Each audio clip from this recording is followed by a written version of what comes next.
आज हम लोग स्टार्ट करने जा रहे हैं अपने क्लास 6 के हिस्ट्री में सेकंड चैप्टर का नाम है on the trial of the earliest people. इस चैप्टर में आगे बढ़ने से पहले हम लोग थोड़ा सा समय लेके इस चैप्टर के इंट्रोडक्शन को समझेंगे और ये जानेंगे कि आखिर इस चैप्टर में हम लोग क्या पढ़ने वाले हैं, चैप्टर का जो नाम है उसका क्या मतलब है। ठीक है, शुरुआत करते हैं। तो हिस्ट्री का चैप्टर नंबर 2 होने वाला है आज स्टार्ट, और चैप्टर नंबर 1 हम लोग डिस्कस कर चुके हैं। ठीक है, शुरुआत करते हैं। चैप्टर का नाम है on the trial of the earliest people. On the trial of the earliest people इस चैप्टर का नाम है। इसका मतलब क्या हुआ समझिए। इस चैप्टर में ना हम लोग अर्लीस्ट पीपल यानी कि आज से हजारों हजार साल, लाखों लाखों साल पहले लोग किस तरीके से रहते थे, किस तरीके का खाना खाते थे, किस प्रकार के घरों में रहते थे, क्या पहनते थे, है ना, उनके रिश्तेदार हुआ करते थे कि नहीं हुआ करते थे, वो किस प्रकार से खाना इकट्ठा करते थे अपना, इन्हीं सब चीज़ों के बारे में यह चैप्टर हमारा होने वाला है। तो चैप्टर का नाम से ही मालूम आपको चल रहा होगा, on the trial of the earliest people.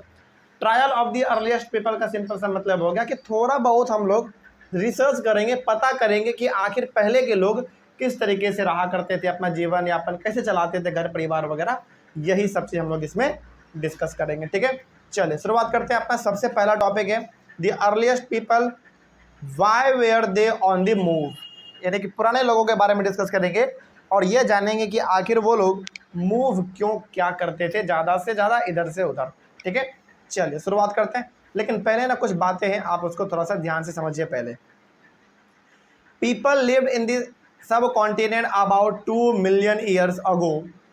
Today we described them as hunter gatherers. Hunter gatherers समझिए ध्यान से। People lived in this subcontinent about 2 million years ago. इसका मतलब क्या हुआ? सब कॉन्टिनेंट का मतलब हुआ हमारे इंडिया के आसपास का जो जगह है ना, जिस इंडिया को आज आप देखते हैं, बगल में पाकिस्तान भी है, बांग्लादेश भी है, नेपाल, भूटान, चाइना, श्रीलंका, है ना, म्यांमार, ये सब जो इंडिया के अगल बगल वाले कंट्री हैं, इन सबको मिला के हम लोग बोलते हैं इंडियन सब कॉन्टिनेंट, या फिर सिंपली आप इसको सब कॉन्टिनेंट भी बोल सकते हैं। ठीक है, तो यदि आपके सामने वर्ड इस्तेमाल हो सब कॉन्टिनेंट या इंडियन सब कॉन्टिनेंट, इसका सिंपल सा मतलब समझिएगा कि इंडिया और इंडिया के आसपास के जगह के बारे में ये बातें कर रहे हैं। ठीक है, तो यही वहाँ पे लिखा हुआ है कि people lived in this subcontinent about 2 million years ago. 2 million, 1 million में होता है 10 लाख, और 2 मिलियन का मतलब कितना हो गया? 20 लाख साल पहले से लोग, 20 लाख साल पहले से लोग हमारे इंडिया और इंडिया के आसपास के जगह पर लोग रहना स्टार्ट कर चुके थे, जिसको हम लोग क्या बोलते हैं अपने छोटे भाषा में? Early man. क्या बोलते हैं? अर्ली मैन बोलते हैं। Today we describe them as hunter gatherers. जो लोग आज से 20 लाख साल पहले इंडिया और इंडिया के आसपास वाले जगह में रहा करते थे, उनको आज हम लोग क्या बोलते हैं? Hunter gatherer. ऐसे नॉर्मली हम लोग अर्ली मैन बोलते हैं उनको, लेकिन एक भाषा और बोलते हैं उनके लिए, हम लोग एक शब्द और बोलते हैं। क्या बोलते हैं? Hunter gatherers. हंटर गैदरर्स का मतलब होता है वैसे लोग जो कि खाना बनाते नहीं थे, फसल लगाते भी नहीं थे, खेती बाड़ी कुछ नहीं करते थे, जानवर को भी नहीं पालते थे, बस हंटिंग करते थे। हंटिंग का मतलब हो गया जानवरों को मार के खाते थे। और गैदर का मतलब हो गया जहां उगा हुआ साग सब्जी फल फूल वगैरह इनको मिला, लेकर आए और खा लिए। मतलब किसी प्रकार के लोग जानवर पालते नहीं थे, खेती भी नहीं करते थे, बस इनको जहां जानवर दिख जाता था वहीं मार के उसको खा लेते थे। और जहां पे उगा हुआ सामान दिख गया, उगा हुआ कोई फल हो गया, कोई सब्जी हो गया जो खाने लायक है, ये वहां से उखाड़ लेते थे और अपना पेट भर लेते थे। तो आज से 20 लाख, 2 मिलियन मतलब कितने लाख? 20 लाख साल पहले के लोग जो हमारे इंडिया के आसपास और इंडिया के अंदर रहा करते थे लोग, वो लोग कभी भी अपना खाना बनाते नहीं थे, कभी जानवर नहीं पालते थे, किसी प्रकार का खेती बाड़ी भी नहीं करते थे, बल्कि उन लोगों को जहाँ जो जानवर दिख जाता था वहीं उसको मार के खा लेते थे। और जहाँ उगा हुआ सब्जी फल वगैरह दिख गया वहीं वो लोग उतार के तोड़ के खा लेते थे। तो आज हम लोग उन प्रकार के लोगों को क्या बोलते हैं? हंटर गैदरर बोलते हैं। हंटर मतलब जो जानवर को मार के खा ले, और गैदर का मतलब जो सब्जी फल, है ना, इधर उधर जंगलों में है उसको लेकर आए, अपने भी खाए और अपने बाल बच्चों को भी खिलाए। तो पहले के लोग इस तरीके से करते थे। लेकिन आज क्या है? आज हम लोग पैसा कमाते हैं, दुकान से चावल दाल सब्जी साग, है ना, फल फूल ये सब लेकर आते हैं, फिर बनाते हैं, फिर खाते हैं। लेकिन क्या आज से 20 लाख साल पहले ऐसा था? बिल्कुल भी नहीं था। चीज़ें बहुत अलग थे उस समय पर, है ना। जहाँ पे जो चीज़ लोगों को मिल गया खाने लायक, वो वहीं पे लेके उसको खाने लग गया। ऐसा होता था पहले। आगे, they hunted wild animals, caught fish and birds, gathered fruits, roots, nuts, seeds, leaves, stalks and eggs. क्या करते थे लोग उस समय के? जानवर को मारते थे, जंगली जानवरों को मारते थे। जंगली जानवरों का ये लोग शिकार कर देते थे, मार दिया, पका के खा लिया। मछली भी मारते थे ये लोग, मछली पकड़ते थे पानी में। पक्षियों को भी पकड़ते थे, पक्षी को भी ये लोग मार के खा लेते थे। फ्रूट्स यानी कि फल कहीं पे दिख गया जंगलों में, तो वो जंगलों से निकाल के फल को भी खा लेते थे। कुछ ऐसे पेड़ जिनके जड़ खाने लायक होते हैं, उनके जड़ को भी ये लोग खा लेते थे। कुछ नट्स हो गए, नट्स के तौर पे जैसे हम लोग आज क्या बोलते हैं, अखरोट, है ना, मूंगफली, ये सब नट्स हो गया हमारा, वो लोग भी खा लेते थे जहाँ मिल जाता था। सीड्स हो गया, किसी प्रकार के पेड़ में अच्छा सा फल है, उसमें ना बीज अच्छा खासा है, तो बीज को भी लोग खा लेते थे। पत्ते भी खाते थे, स्टॉक्स भी खाते थे, यहाँ तक कि अंडे भी लोग खा लिया करते थे अलग अलग चीज़ों के। तो कहने का सिंपल सा मतलब है कि लोग खेती बाड़ी उस समय पर नहीं करते थे, जानवरों को भी नहीं पालते थे, बल्कि जहाँ उनको जानवर दिख जाता था वहीं पे जानवर को लोग मार के खा लेते थे। और जहाँ पे फल फूल सब्जी ये सब वगैरह दिख गया उनको, वहीं पे वो लोग उसको तोड़ के घर लेके आते थे अपने, और अपने के साथ साथ बाल बच्चों को भी खिलाते थे। इस तरीके से पहले का जीवन चलता था। They collect plant produce and find out which plants और parts of plants are edible that is can be eaten. वो लोग अपने घरों से, मतलब कि अपने घरों से निकलते थे सुबह में, शाम दोपहर एकदम पूरा जंगलों में भटकते रहते थे, है ना। इधर से उधर वो लोग ढूंढते रहते थे कि कहाँ पे सब्जी मिल जाए, कहाँ पे फल मिल जाए, कुछ ऐसा मिल जाए जो खाने लायक हो जाए। तो वो लोगों को मिलता था जो चीज़ खाने लायक, वो लोग अपने घर लेके आते थे। फिर घर में बैठ के आराम से वो लोग देखते थे कि इनमें क्या खाने लायक है और क्या खाने लायक नहीं है। जो चीज़ खाने के लायक होता था उनको वो लोग खाते थे, और जो खाने लायक नहीं होता था उनको वो लोग फेंक देते थे। इस तरीके से पहले जीवन चलता था। लेकिन क्या आज इस तरीके से चलना पॉसिबल है? बिल्कुल भी नहीं। तो आज हम लोग क्या करते हैं, पैसे लेकर जाते हैं दुकानों पे, चावल दाल सब्जी वगैरह खरीदते हैं, घर लेके आते हैं, फिर उसको बनाते हैं आराम से, फिर उसको बना के खाते हैं। तो आज से 20 लाख साल पहले ये सिचुएशन था, और आज का सिचुएशन ये है। कहने का मतलब 20 लाख साल के बाद हम लोग आज बहुत ज़्यादा डेवलप कर गए हैं, मतलब बहुत तरक्की कर गए हम लोग, है ना। चलिए आगे बढ़ते हैं। जहाँ आज हम लोग एकदम पक्के पक्के घरों में रहते हैं, वहाँ लोग पहले जंगलों में, पेड़ों पे, गुफाओं में रहा करते थे, है ना। आज हमारे पास बारिश से बचने के लिए घर है, उस समय पे बारिश से बचने के लिए गुफा हुआ करता था, और कई बार तो गुफा ही धंस जाता था और लोग उसमें मर जाते थे। ऐसा भी सिचुएशन कई बार होता था उस समय पर, ठीक है। चलिए नेक्स्ट आगे बात करते हैं। अगला टॉपिक है हमारा, why hunter gatherers moved from place to place. ये तो हंटर गैदरर थे ना, हंटर गैदरर का मतलब वही लोग जो आज से लगभग कितने साल पहले रहते थे, 20 लाख साल पहले, उसको हम लोग हंटर गैदरर बोलते हैं। क्यों बोलते हैं हंटर गैदरर? क्योंकि वो लोग जानवरों को मारते थे और फल फूल सब्जी, है ना, इन सबको वो लोग इकट्ठा करके खाते भी थे, ठीक है। तो हंटर गैदरर यानी कि आज से जो 20 लाख साल पहले लोग हुआ करते थे, वो लोग ना इधर से उधर मूव भी करते थे, मतलब इधर से उधर जाते भी थे। जैसे आज हम लोगों को कहीं जाना होता है तो बेसिकली किन किन चीज़ों के लिए जाते हैं? नानी के घर जाते हैं, दादी के घर जाते हैं, बुआ के घर जाते हैं, कहीं शादी होगा तो शादी में जाते हैं, है ना, एग्ज़ाम देने जाते हैं, कुछ भी चीज़ों के लिए आज हम लोग मूव करते हैं। यानी कि मूव करने का रीज़न हमारे पास आज है। क्या आपको लगता है कि 20 लाख साल पहले भी एग्ज़ाम वगैरह हुआ करता होगा? बिल्कुल भी नहीं। क्या 20 लाख साल पहले उतना ज़्यादा रिश्तेदार हुआ करते होंगे? बिल्कुल भी नहीं। तो फिर सवाल है कि वो लोग मूव क्यों करते थे? सबसे बड़ा रीज़न है, वो लोग मूव करते थे अपने पेट को भरने के लिए। देखो आज ना हम लोगों को पेट भरने का उतना ज़्यादा टेंशन नहीं होता है। क्यों नहीं होता है? क्योंकि यदि आपके पास पैसा है तो आप पैसा लेके जाओ दुकान में, आराम से आपको दाल चावल साग सब्जी जो चाहिए सब मिल जाता है। आज हमारे पास ना टेंशन बहुत ज़्यादा है। क्या टेंशन है भाई? आज हमारे पास टेंशन ये है कि पढ़ना भी है, होमवर्क भी बनाना है, स्कूल भी जाना है, कोचिंग भी आना है कि नहीं?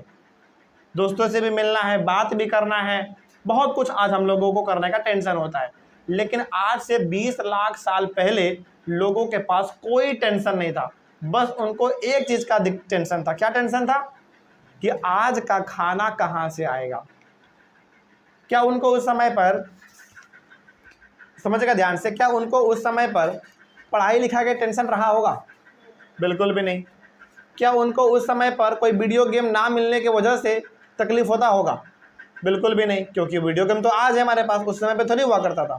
तो कहने का मतलब है कि पहले के समय के लोगों के पास उतना ज़्यादा टेंशन नहीं हुआ करता था। वो लोग बस एक चीज़ को हमेशा टेंशन मानते थे अपना, कि भैया आज खाने को कहाँ से सामान लाएंगे, क्योंकि आज यदि सामान खाने का नहीं इकट्ठा करेंगे जंगलों से तो आज क्या करना पड़ेगा? भूखे सोना पड़ेगा। तो उस समय पे लोगों को सबसे ज़्यादा टेंशन यदि किस चीज़ का होता था, चिंता होता था, तो अपने पेट भरने का होता था। और उस समय के लोग ज़्यादातर मूव भी करते थे पेट भरने के लिए ही। अब समझ में आ रही है बात? मतलब कि आज यहाँ है, भोजन के तलाश में कहीं और चले गए, कल फिर कहीं और चले गए, फिर कहीं और चले गए। इस तरीके से लोग हमेशा लगातार मूव करते रहते थे। तो चलिए वही बात हम लोग यहाँ पे डिस्कस करेंगे। There are 4 reasons why hunter gatherers moved from place to place। 4 reason है हमारे पास जिसके वजह से ये लोग मूव करते थे, है ना। यानी कि 4 चीजों के लिए ये लोग ज्यादातर इधर से उधर भटकते रहते थे, मूव करते रहते थे। देखा जाए क्या है पहला। First, if they had stayed at one place for a long time, they would have eaten up all the available plant and animal resources। Therefore they would had to go elsewhere in search of food। देखो होता क्या था ना, कि जब भी लोग कहीं एक जगह पर लंबे समय तक रहते थे तो वहाँ पे आसपास प्रेजेंट जितने भी फल के पेड़ हुआ करते थे, सब्जी के पेड़ हुआ करते थे, या फिर जितने भी आसपास जानवर हुआ करते थे, लंबे समय तक रुकने के वजह से वो लोगों सारा चीज़ वो लोग खा लेते थे। मान के चलिए कि 10 ऐसे परिवार हैं, आज से 20 लाख साल पहले मान लीजिए कि 10 ऐसे परिवार थे जो एक जगह पर रहने गए। तो वो 10 परिवार क्या करेगा? अपने आसपास प्रेजेंट जितने भी सब्जी के पेड़ हैं, फल के पेड़ हैं, जितने भी जानवर हैं, इन सबको क्या करेंगे? वो लोग खाना इस्तेमाल करेंगे। क्या वो हमेशा खाते ही रहेंगे? कभी ख़त्म नहीं होगा? क्या ख़त्म भी होगा। इसका मतलब है कि यदि वो लोग एक जगह पर लंबे समय तक रहते थे तो वहाँ पे प्रेजेंट एनिमल्स, प्लांट्स सब कुछ ख़त्म हो जाता था, फिर उसको वो जगह छोड़ना पड़ता था। क्योंकि भाई एक जगह पर आप लंबे समय तक हैं और उस समय उस जगह के एनिमल्स को आप लगातार मारते जा रहे हैं, पेड़ों को लगातार आप उसका फल खाते जा रहे हैं, तो क्या एक समय पर सारा जानवर, फल, फूल क्या ख़त्म नहीं हो जाएगा? बिल्कुल ख़त्म हो जाएगा। तो पहला रीज़न क्या है मूव करने का? पहला रीज़न है मूव करने का कि उनको लगातार क्या मिलते रहना चाहिए? खाना मिलते रहना चाहिए। लगातार खाना मिलते रहना चाहिए, नहीं कि एनिमल मिलते रहना चाहिए, प्लांट मिलते रहने चाहिए, जिससे उनको मीट और सब्जी, फल वगैरह सब कुछ लगातार मिलता रहे। यदि आपसे यहाँ पे कोई पूछे कि बताओ पहला रीजन मूव करने का क्या था, तो बताइएगा पहला रीजन जो मूव करने का था वो था भोजन। ठीक है, क्योंकि ऑब्वियस सी बात है भाई, लंबे समय तक यदि ये लोग एक जगह पर रहेंगे तो वहाँ पे आसपास जितने भी जानवर होंगे, जितने भी प्लांट होंगे, जितने भी एनिमल होंगे, सब क्या हो जाने वाला है? खत्म हो जाने वाला है। तो क्या इनको अपने पेट भरने के लिए जगह नहीं छोड़ना पड़ेगा वहाँ का? बिल्कुल छोड़ना पड़ेगा। यदि जगह नहीं छोड़ेंगे तो ये लोग भूखे मर जाएंगे। तो पहला रीजन क्या हुआ जगह मूव करने का? पहला मूव करने का वजह हुआ भोजन। कोई दिक्कत इसमें? आगे बढ़ते हैं। सेकेंड है animals move from place to place either in search of smaller prey. Those who hunted animals had to follow their movements. अच्छा एक बात बताइए, क्या जानवर भी हमेशा एक ही जगह पर रहता है? नहीं, जानवर भी तो मूव करते हैं ना। तो जानवर भी यदि कहीं जा रहा है तो उसके पीछे पीछे आदमी भी चल जाता था, क्योंकि उसको पता है कि जहां जानवर जाएगा वहीं हमको जाना पड़ेगा। यदि नहीं जाएंगे तो फिर हम जानवर को मार नहीं पाएंगे, और यदि जानवर को मार नहीं पाएंगे तो फिर हम खाएंगे क्या? तो पहला रीजन क्या था? पहला रीजन था लोग एक जगह पर लंबे समय तक रहते थे तो वहां का सारा जानवर, सारा प्लांट वगैरह खत्म हो जाता था, तो उनको मजबूरन मूव करना पड़ता था। दूसरा रीजन क्या है मूव करने का? कि जिधर जिधर एनिमल जाता था उधर उधर ह्यूमन बीइंग, यानी कि जिधर जिधर एनिमल गया उसके पीछे पीछे आदमियों को भी जाना पड़ता था, क्योंकि भाई आप जानवर के पीछे जाओगे तभी तो जानवर को मार के खा पाओगे। और क्या लगता है आपको कि जानवर हमेशा एक ही जगह पर रहते हैं जंगली जानवर? नहीं, जंगली जानवर भी मूव करते हैं। तो मान लीजिए कि जंगली जानवर आज पटना में था, 10 दिन के बाद वो दिल्ली चला गया, तो क्या उसके पीछे आदमी नहीं जाएगा? बिल्कुल जाएगा भाई। यदि आपको अपना पेट भरना है तो उसको फॉलो करना पड़ेगा उसको मारने के लिए। तो दूसरा रीजन क्या हुआ? एनिमल के मूवमेंट के वजह से, यानी कि एनिमल के मूव करने के वजह से लोग भी मूव करते थे। ये सेकेंड रीजन हुआ मूव करने का। पहला रीजन क्या था? पहला रीजन था भोजन के तलाश में। मतलब पहला रीजन क्या था मूव करने का? एक जगह पर जब कोई लोग रहते थे तो वहाँ का सारा एनिमल, सारा प्लांट वगैरह खत्म हो जाता था, तो उनको मूव करना पड़ता था। ये पहला रीजन था। दूसरा रीजन क्या था? दूसरा रीजन था कि यदि एनिमल मूव करेंगे तो ऑब्वियस सी बात है ह्यूमन को भी मूव करना पड़ेगा, उनके पीछे जाना पड़ेगा। नहीं जाओगे तो एनिमल तो भाग जाएगा, फिर खाओगे क्या? फिर उसको मार के किसको मारोगे? फिर किसको खाओगे? तो सेकेंड रीजन क्या है? एनिमल मूव करने का। जहां जहां एनिमल जाता था वहां वहां उसके पीछे पीछे आदमी भी चला जाता था, ताकि उसको वो लोग पकड़ के मार के खा सके। थर्ड क्या था? Plants and trees bear fruits in different seasons, so people may have moved from season to season in search of different kinds of plants. अब बताइए, क्या हर प्रकार का प्लांट फल एक ही बार में देता है? फिर से मेरे सवाल को समझिए। क्या हर प्रकार का प्लांट एक ही समय पर फल देता है क्या? नहीं, हर प्रकार का प्लांट का जो फल देने का समय होता है वो बिल्कुल अलग अलग होता है। जैसे एग्जांपल के तौर पे हमारे, यदि हम लोग अपने यूपी, बिहार, झारखंड वगैरह का बात करें तो आम केवल गर्मी में होता है, यानी कि आम जो वो समर सीजन का है कि नहीं? थोड़ा सा यदि हम लोग और बात करें तो टमाटर भी गर्मी में ही मिलता है, खीरा भी गर्मी में ही मिलता है। इट मीन्स यदि आप जाड़े में खीरे को खोजोगे तो क्या मिलेगा? नहीं मिलेगा। क्या जाड़े के समय में आम खोजोगे मिलेगा? नहीं मिलेगा। क्या जाड़े के समय में लीची को खोजेंगे लीची मिलेगा? नहीं मिलेगा। इसका मतलब है कि हर प्लांट का जो फल देने का समय होता है वो अलग अलग होता है।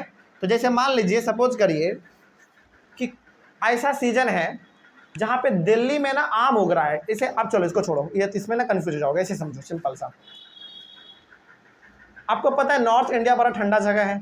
नॉर्थ इंडिया मतलब जम्मू कश्मीर, वो बड़ा ठंडा जगह है। तो वहाँ पे ना सेब अच्छा होता है। क्यों अच्छा होता है? क्योंकि सेब को उगने के लिए कैसा माहौल चाहिए? बहुत ठंडा माहौल चाहिए, जो कि वहाँ पे उनको आराम से मिल जाता है। तो लोग कहाँ चल जाएंगे मूव करते हुए? बताओ, जम्मू कश्मीर चल जाएंगे, है कि नहीं? अब जैसे जैसे गर्मी आएगा वैसे वैसे बिहार में क्या उगने लग जाएगा? आम, लीची, खीरा, केला, तरबूज, ये सब बिहार में उग जाएगा। तो जैसे ही जम्मू कश्मीर का सेब खत्म होगा वैसे ही लोग मूव करके कहाँ जाएंगे? बिहार आ जाएंगे। तो मतलब सीजन के हिसाब से सीजन टू सीजन क्या हो रहे हैं? अलग अलग जगह पर अलग अलग प्रकार के सब्जी, फल वगैरह उग रहे हैं। तो लोग भी सीजन के हिसाब से ही मूव करते थे।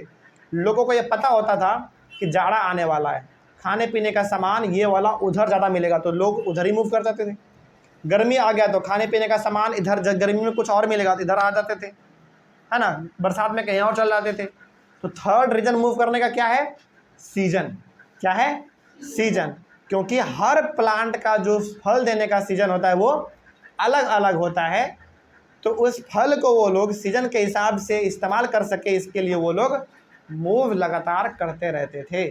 वही बात यहाँ पे लिखा गया था कि plants and trees bear fruit in different seasons. Plant हो गया, ट्री हो गया, अलग अलग प्रकार के प्लांट, ट्री हो गए, पेड़ पौधे, जो कि अलग अलग सीजन पे अपना अलग अलग फल देता है। तो लोग भी क्या करते थे?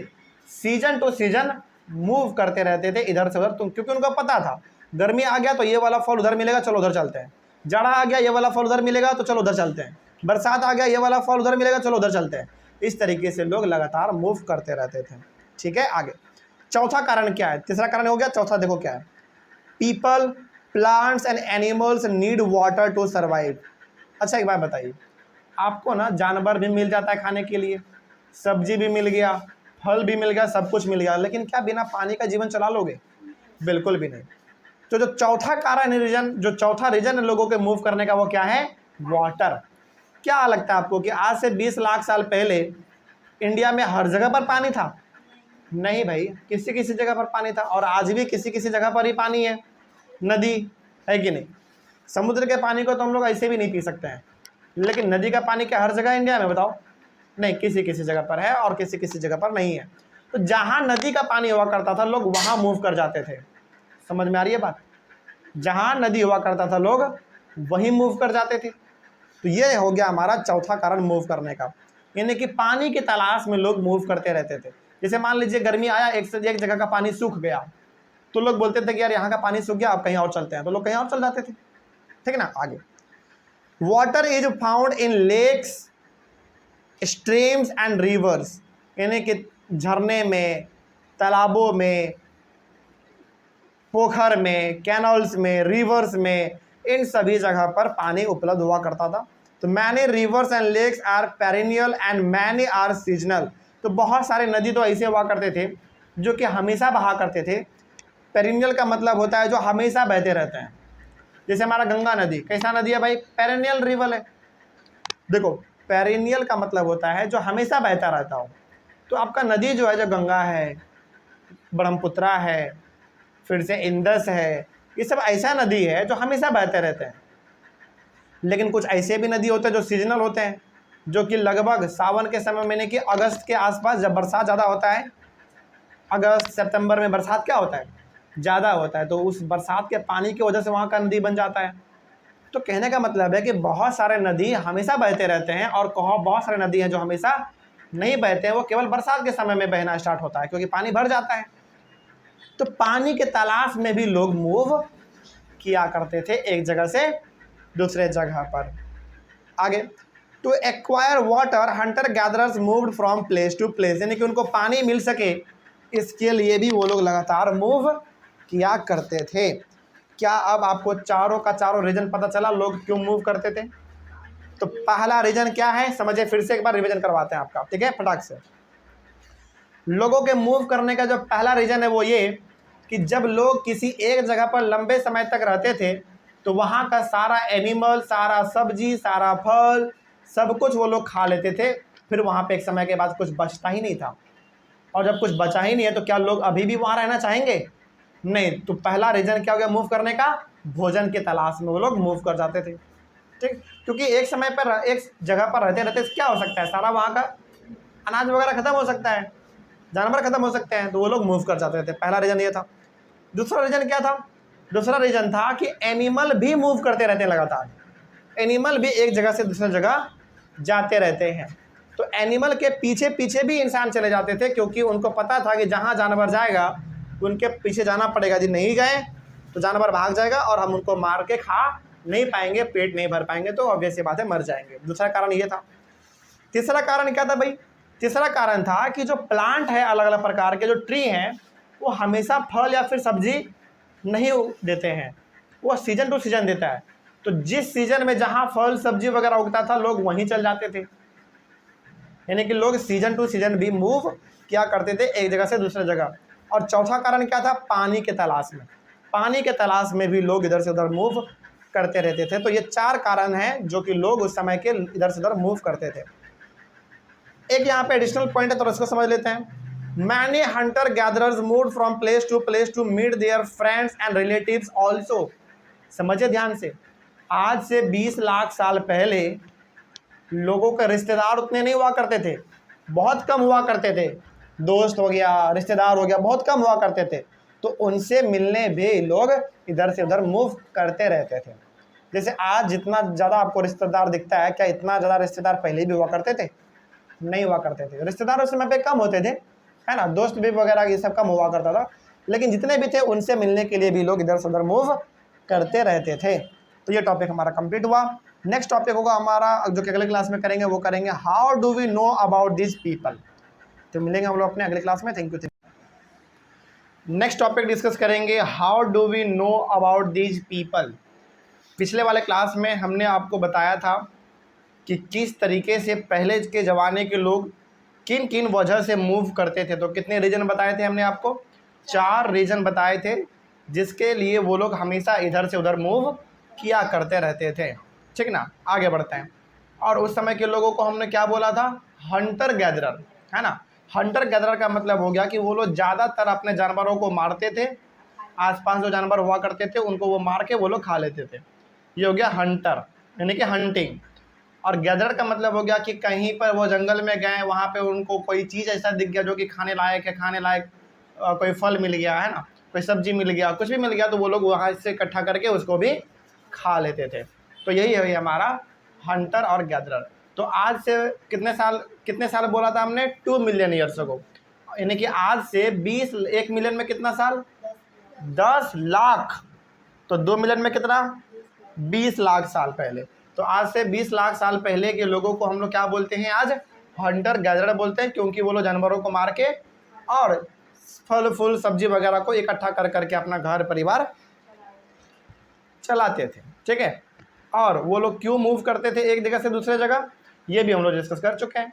कितने कारण थे मूव करने के? टोटल 4 कारण थे, है ना। चलिए आगे बढ़ते हैं। नेक्स्ट टॉपिक हम लोग डिस्कस करेंगे आज का, जो हम लोग आज स्टार्ट करेंगे, वो है how do we know about this people. इन प्रकार के लोगों के बारे में हम लोग कैसे जान सकते हैं? थोड़ा और यदि कुछ जानना हो इनके बारे में, यानी कि जो आज से 20 लाख साल पहले रहा करते थे, जो हंटर गैदरर हुआ करते थे, उनके बारे में आज हम लोग क्या कुछ और जान सकते हैं। चलिए शुरुआत करते हैं। देखिए क्या लिखा हुआ है। Hunter gatherers made and used some of the things like tools of stone, wood and bone. तो हंटर गैदरर का सिंपल सा मतलब किस प्रकार के लोगों के बारे में बात कर रहे हैं? जो आज से लगभग कितने साल पहले हुआ करते थे? 20 लाख साल पहले हुआ करते थे। सोचिएगा ध्यान से, मतलब आज से जो इंसान 20 लाख साल पहले हुआ करते थे, उसको हम लोगों ने क्या बोला है? हंटर गैदरर बोला है, पहला बात। दूसरा बात, वो लोग ना कुछ चीज़ें ऐसे बनाते थे और उसका इस्तेमाल भी करते थे जो उनके लिए हथियार का काम करता था, वेपन का काम करता था। क्या बनाते थे वो लोग?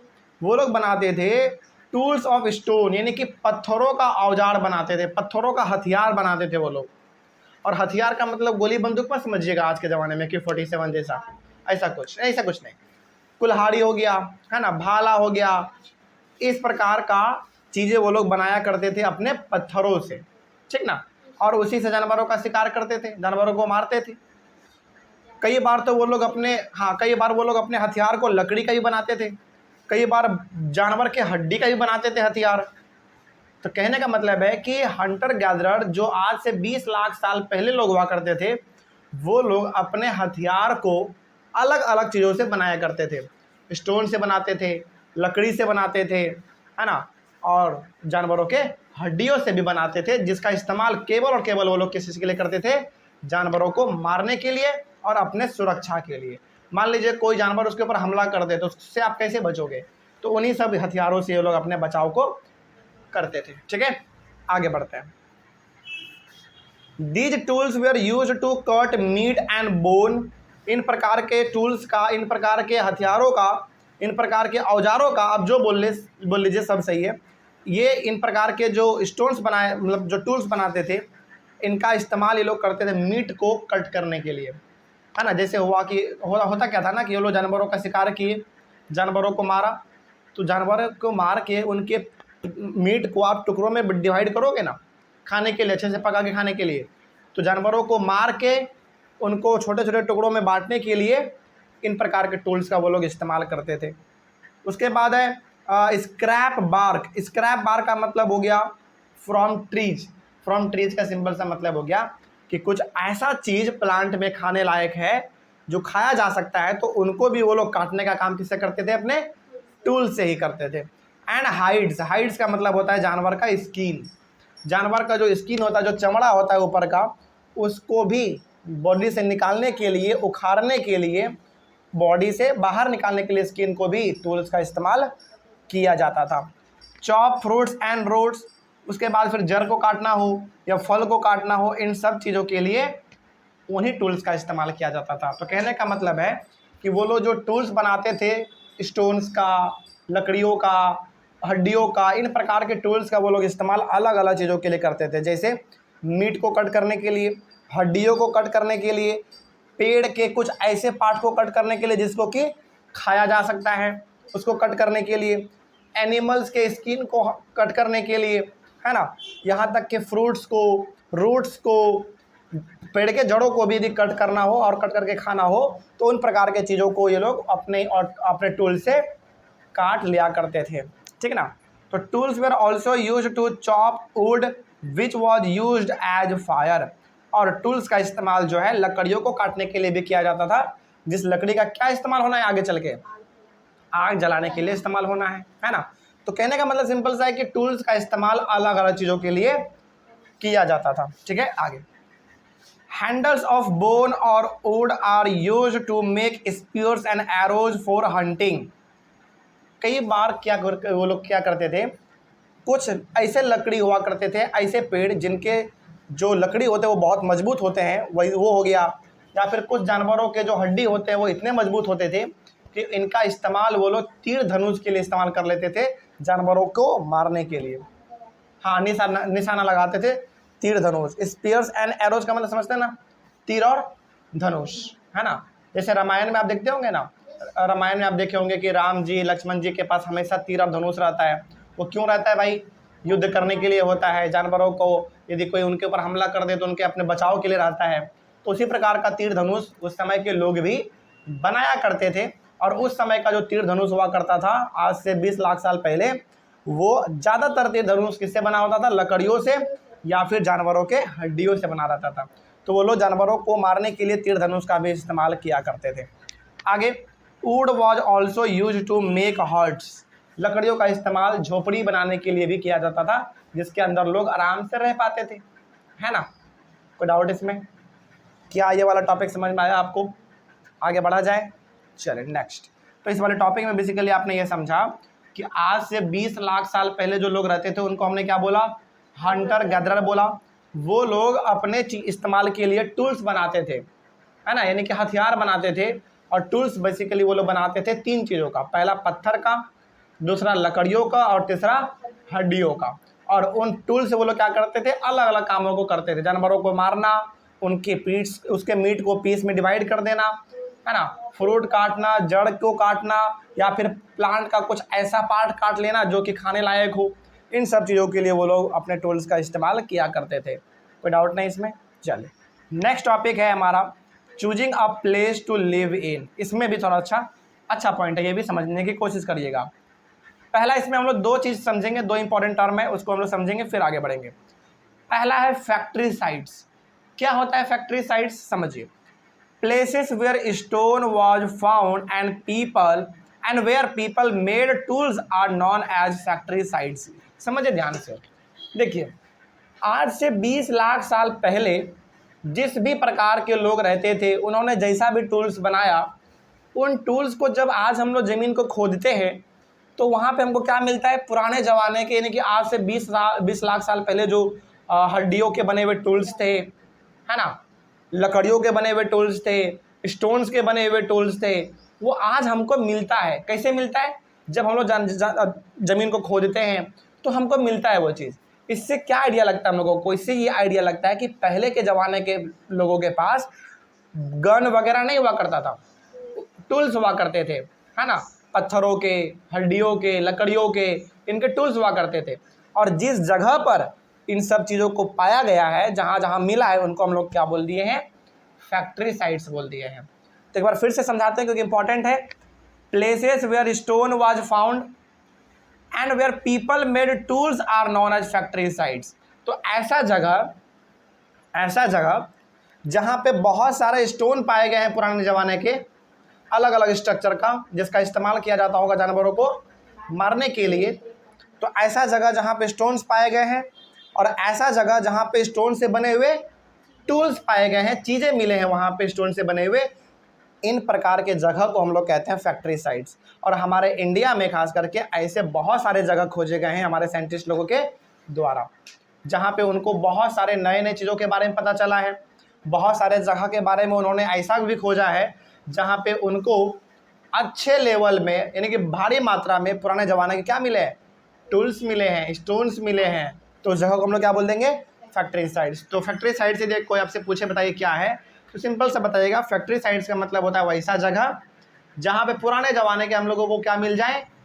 टूल्स मिल जाए, है ना, स्टोन्स मिल जाए, लकड़ी मिल जाए, हड्डी मिल जाए, ये सब चीज़ यदि कहीं पे मिल जा रहा है तो उसको हम लोग कहेंगे फैक्ट्री साइट्स।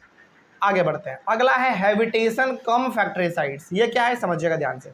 दोनों अलग अलग चीज़ है, लेकिन बच्चे ना समझते हैं एक ही चीज़ है, नहीं दोनों अलग चीज़ है। हैबिटेशन कम फैक्ट्री साइट्स क्या होता है समझिए। Habitation cum factory sites are the places where blocks of stones, tools that were made and perhaps discarded because they were not perfect, and chips of wasted stone were left behind. It is believed that sometimes people here for longer spells of time. समझिए ध्यान से इसमें क्या है, बहुत लंबा point है, एक एक करके समझते हैं। Habitation cum factory sites are the places where blocks of stones, tools that were made and perhaps discarded because they were not perfect, and chips of wasted stone were left behind. समझ इसका मतलब हुआ क्या। Habitation cum factory sites का मतलब हुआ ऐसा जगह जहां पे स्टोन्स केवल एक दो नहीं पाए गए हैं, ब्लॉक में पाए गए हैं। ब्लॉक का मतलब हो गया स्टोन्स का कोई कमी वहां पे नहीं रहा होगा। ऐसा जगह जहां पे स्टोन्स बहुत सारे पाए गए हैं, टूल्स भी बहुत सारे पाए गए हैं, और वहां पे ऐसे बहुत सारे टूल्स फेंके हुए हैं जो कि परफेक्ट नहीं थे। एक बात बताइए, जब कोई चीज़ मान लीजिए कि आज से 20 लाख साल पहले जब लोग पत्थरों को तोड़ तोड़ के एक अच्छा सा टूल्स वो लोग बना रहे होंगे, तो क्या हर एक टूल्स उनका एकदम परफेक्ट बन गया होगा? नहीं, कुछ ऐसा भी रहा होगा जो बिल्कुल ख़राब बन गया होगा, बिल्कुल। तो कुछ ऐसे भी टूल्स रहे होंगे जो कि बिल्कुल ख़राब बना होगा। तो ऐसा जगह जहाँ पे बहुत सारे स्टोन्स पाए गए हैं, बहुत सारे टूल्स पाए गए हैं, अच्छे भी और ख़राब वाले भी, यानी कि परफेक्ट वाला भी और जो परफेक्ट नहीं है वो वाला भी पाया गया है, और chips of wasted stone were left behind, मतलब कि जो बर्बाद हो गया है स्टोन, जिसका कोई यूज नहीं है, उस प्रकार के भी यदि पत्थर पाए गए हैं, तो इन प्रकार के जगह को हम लोग क्या बोलते हैं, हैबिटेशन कम फैक्ट्री साइट्स। तो दोनों में अब आपको डिफरेंस बताते हैं क्या है। फैक्ट्री साइट्स का सिंपल सा मतलब हुआ ऐसा जगह जहाँ पे क्या पाया गया होगा, स्टोन पाया गया होगा, और स्टोन से बने हुए टूल्स पाए गए होंगे, बस। स्टोन मतलब पत्थर।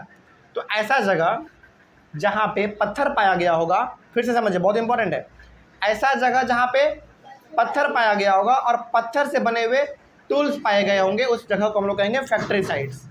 लेकिन हैबिटेशन कम फैक्ट्री साइट्स किसको कहेंगे, ऐसा जगह जहाँ पे टूल्स भी पाए गए हैं, स्टोन्स भी पाए गए हैं, और जो परफेक्ट नहीं बन पाए होंगे टूल्स वो भी पाए गए हैं, इन जगह को हम लोग कहते हैं हैबिटेशन कम फैक्ट्री साइट्स। ठीक है ना। एक पॉइंट इसमें और है, it is believed that sometimes people here for longer spells of time. ऐसा माना जाता है कि जो हैबिटेशन कम फैक्ट्री साइट्स है, यहाँ पे लोग लंबे समय तक रुक के अपने जीवन को कुछ दिन तक जिए होंगे, यानी कि एक जगह पर लोग कुछ दिन तक रहे होंगे, और वहीं पर वो लोग क्या करते होंगे, खाना बनाते होंगे, खाते पीते होंगे, है ना, सो जाते होंगे, चीज़ों को इकट्ठा करके लाते होंगे, जानवरों को मारते होंगे, वहीं पे खा के वहीं पे सब कुछ करते होंगे, अपना वहीं पे अपना जीवन जीते थे। तो इसी को हम लोग कहते हैं हैबिटेशन कम फैक्ट्री साइट्स। क्या दोनों चीज़ समझ में आ गया आप लोगों को? नेक्स्ट आगे बढ़ते हैं। अगला है साइट्स। साइट्स क्या होता है अब ये समझिए ध्यान से। Sites are places where the remains of things, मतलब tools, pots, buildings etcetera were found. Sites हम लोग वैसे जगह को कहते हैं जहाँ पे पुराने ज़माने के चीज़ें हम लोगों को टूटे हुए बिखड़े हुए मिल जाए, जैसे टूल्स मिल जाए, पॉट्स मतलब कि घड़ा मिल जाए, और पहले के ज़माने में लोग पॉट्स खूब बनाते थे, घड़ा खूब बनाते थे। पता है क्यों घड़ा बनाते थे लोग उस समय पे? इसलिए ताकि पानी को स्टोर किया जा सके, अनाजों को स्टोर किया जा सके, है ना। इम्पॉर्टेंट यदि कोई चीज़ है तो उसको घड़े में डाल के स्टोर किया जा सके। तो ऐसा जगह जहाँ पे पुराने टूल्स पाए गए हो, पुराने पॉट्स यानी कि घड़ा पाया गया हो, पुराना बिल्डिंग पाया गया हो, इस प्रकार के जगह को हम लोग कहते हैं साइट्स। ध्यान रहेगा। तो ऐसा जगह जहाँ पे टूल्स, पॉट्स का मतलब केवल घड़ा मत समझिएगा, पॉट्स का मतलब यहाँ पे बर्तन भी बोल सकते हैं। पुराने बर्तन हो गए, पुराने घड़े हो गए, पुराने ग्लास हो गए, है ना, पुराने चम्मच हो गए, जो कि अधिकतर किससे बने होंगे, या तो मिट्टी के या फिर लकड़ी के, है कि नहीं। चलिए आगे बढ़ते हैं। लकड़ी कहाँ, बिल्कुल लकड़ी के भी बनते हैं बर्तन, लकड़ी के भी प्लेट बनते हैं, उस समय पे बनते थे, आज बनाना थोड़ा मुश्किल है। और वैसे भी आज आप मार्केट में जाओगे जहाँ पे हैंडीक्राफ्ट ज़्यादा बिकता है, वहाँ पे भी आपको लकड़ी के बने हुए बर्तन मिल जाते हैं। लकड़ी के बने हुए गिलास मिल जाते हैं, यह हकीकत बात है, समझ मारिए बात। तो ऐसा जगह जहाँ पे टूल्स, बर्तन में मतलब लकड़ी का भी और मिट्टी का भी, और बिल्डिंग जहाँ पे ये सब चीज़ पाया गया हो, जो पुराने ज़माने का हो, लेकिन आज हम लोग उसको खोज पा रहे हैं, तो इनको हम लोग क्या बोलेंगे, साइट्स बोलेंगे। ऐसे जगह को हम लोग क्या बोलेंगे, साइट्स। जहाँ पे ये सब चीज़ मिलेगा उसको साइट्स बोल देंगे। आगे, these were made, use and left behind by people.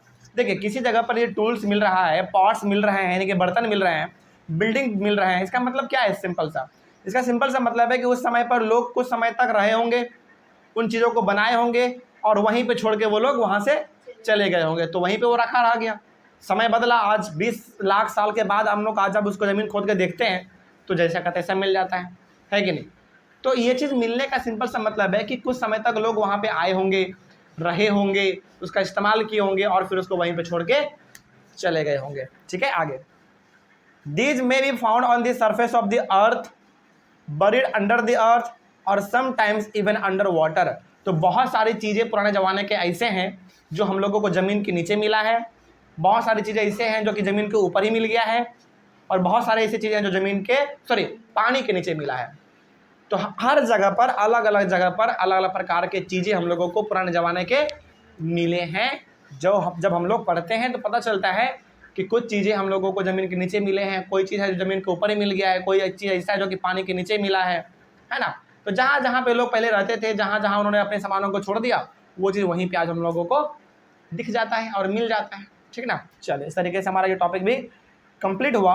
Next topic है हमारा मेकिंग स्टोन टूल्स, इसको हम लोग करेंगे अपने अगली क्लास में। तब तक के लिए thank you very much. Next topic है मेकिंग स्टोन टूल्स। इस वाले टॉपिक में हम लोग ये समझेंगे कि जो बहुत पुराने लोग थे, बहुत पुराने लोग मतलब कितने पुराने, 20 लाख साल पहले के जो लोग हुआ करते थे, वो स्टोन टूल्स कैसे बनाते थे, मतलब कि ऐसा औजार, ऐसा हथियार जो किससे बना होता था, स्टोन से, वो कैसे बनाते थे, इनके बारे में डिस्कस करेंगे। ठीक है ना, शुरुआत करते हैं। जैसे हम लोगों ने अपने पहले वाले कुछ क्लासों में डिस्कस किया था कि पहले के ज़माने के लोग, यानी कि जो आज से 20 लाख साल पहले लोग रहा करते थे, वो लोग जानवरों को मारने के लिए, अपने प्रोटेक्शन के लिए किस प्रकार का हथियार इस्तेमाल करते थे, ऐसा हथियार, मतलब कि ऐसा टूल जो किससे बना होता था, मेनली स्टोन से, लकड़ियों से, है ना, बोन से। तो यहाँ पे हम लोग बस समझेंगे कि स्टोन टूल्स कैसे बनाए जाते थे, मतलब कि ऐसा औजार जो किससे बना हुआ हो, स्टोन से। कैसे बनाते थे वो लोग, समझते हैं। Stone tools were probably made using 2 different techniques. वो लोग स्टोन टूल्स बनाते थे वो 2 टेक्निक का इस्तेमाल करके। स्टोन टूल्स का मतलब ऐसा हथियार जो किससे मिलके बने होंगे, स्टोन से मिलके बने होंगे। ओके, तो स्टोन टूल्स बनाने का इनके पास 2 टेक्निक हुआ करता था। पहला टेक्निक का नाम है स्टोन ऑन स्टोन, और दूसरा टेक्निक का नाम है प्रेशर फ्लैकिंग। ये दोनों क्या है, दोनों के बारे में हम लोग एक एक करके समझते हैं। पहले समझते हैं कि स्टोन ऑन स्टोन, ये जो पहला टेक्निक है स्टोन टूल बनाने का, इसमें क्या था, समझते ध्यान से समझिएगा, बहुत इंपॉर्टेंट है। This technique was use in which one stone which was to be saved was held in one hand and the another stone was held in the other hand as a hammer। समझिए हुआ क्या, कैसे होता था, क्या होता था, समझिए।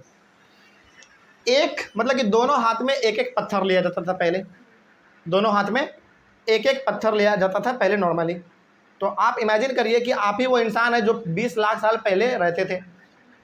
आपने क्या किया, दोनों हाथ में एक एक पत्थर लिया, एक पत्थर से दूसरे पत्थर को आप रगड़ रहे हैं, रगड़ नहीं रहे, मार रहे हैं, पीट रहे हैं। इससे क्या हो रहा है, एक पत्थर का पूरा शेप बन जा रहा है ना। जनरली आप देखते हो, अपने अपने घर में भी करते होंगे कि यदि आप, जैसे है ना, ये ना बड़ा अच्छा आपको देखने को मिलता है तब जब हमारा घर वगैरह बनता है ना, जो मिस्त्री काम करते हैं, लेबर जो काम करते हैं, हाँ बिल्कुल बिल्कुल सही बात है। मतलब जब घर वगैरह हम लोग बनाते हैं तो आप देखते होंगे कि जो लेबर है वो हथौड़े से क्या करता है, ईंटे को ब्रेक करता है, और उस ईंटे का जितना इस्तेमाल होता है उतना ब्रेक करके वो इस्तेमाल कर लेते हैं, और बाकी जो है वो उसको वो फेंक देते हैं। अब यहाँ पे आप ये समझिए कि दोनों हाथ में आपके पास एक एक पत्थर है, एक हाथ में एक पत्थर, दूसरे हाथ में दूसरा पत्थर। तो दोनों मतलब एक पत्थर से दूसरे पत्थर पे हम धीरे धीरे ठोक ठोक के क्या कर रहे हैं, उसको शेप में ला रहे हैं ताकि वो क्या बन जाए, नुकीला बन जाए, है ना, बड़ा धारदार हथियार बन जाए हमारा। तो ऐसे हम लोग इसमें किया करते थे। द सेकेंड स्टोन और द हैमर, जो दूसरा वाला पत्थर है जिससे आप पीटोगे उसको आप क्या बोल सकते हैं? हैमर भी बोल सकते हैं। हैमर मतलब हथौड़ा का काम कर रहा है वो। तो द सेकेंड स्टोन और the hammer was struck on the core, core का मतलब होता है stone, was to be made in a manner to break away parts of the stone and give the desired shape to the core stone and make it into a tool। समझिए next इसमें होता क्या है, एक हाथ में आपका पहला पत्थर है, दूसरे हाथ में आपका दूसरा पत्थर है। तो दूसरे वाले पत्थर से पहले वाले पत्थर पे आप क्या कर रहे हैं? धीरे धीरे उस पर ठोक रहे हैं, है ना। जहाँ पे उबड़ा खाबड़ा जगह है उसको आप ब्रेक करके उसको प्लेन में ला रहे हैं, पूरा एकदम अच्छे से शेप उसको दे रहे हैं।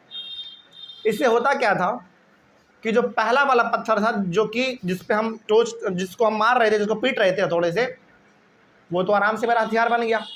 जो सेकेंड वाला पत्थर है वो किसका काम कर रहा था बताओ? हथौड़े का काम कर रहा था। समझ में आ रही है बात? तो ये तरीका था हमारा पहला हथियार बनाने का। और ये वाला तरीका ना कहीं हम लोग आज भी फॉलो करते हैं।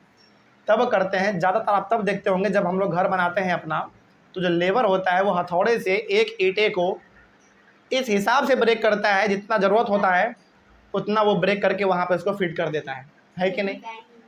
हाँ बिल्कुल, डिजाइन वगैरह भी वो लोग बना देते हैं हथौड़े से ठोक ठोक के।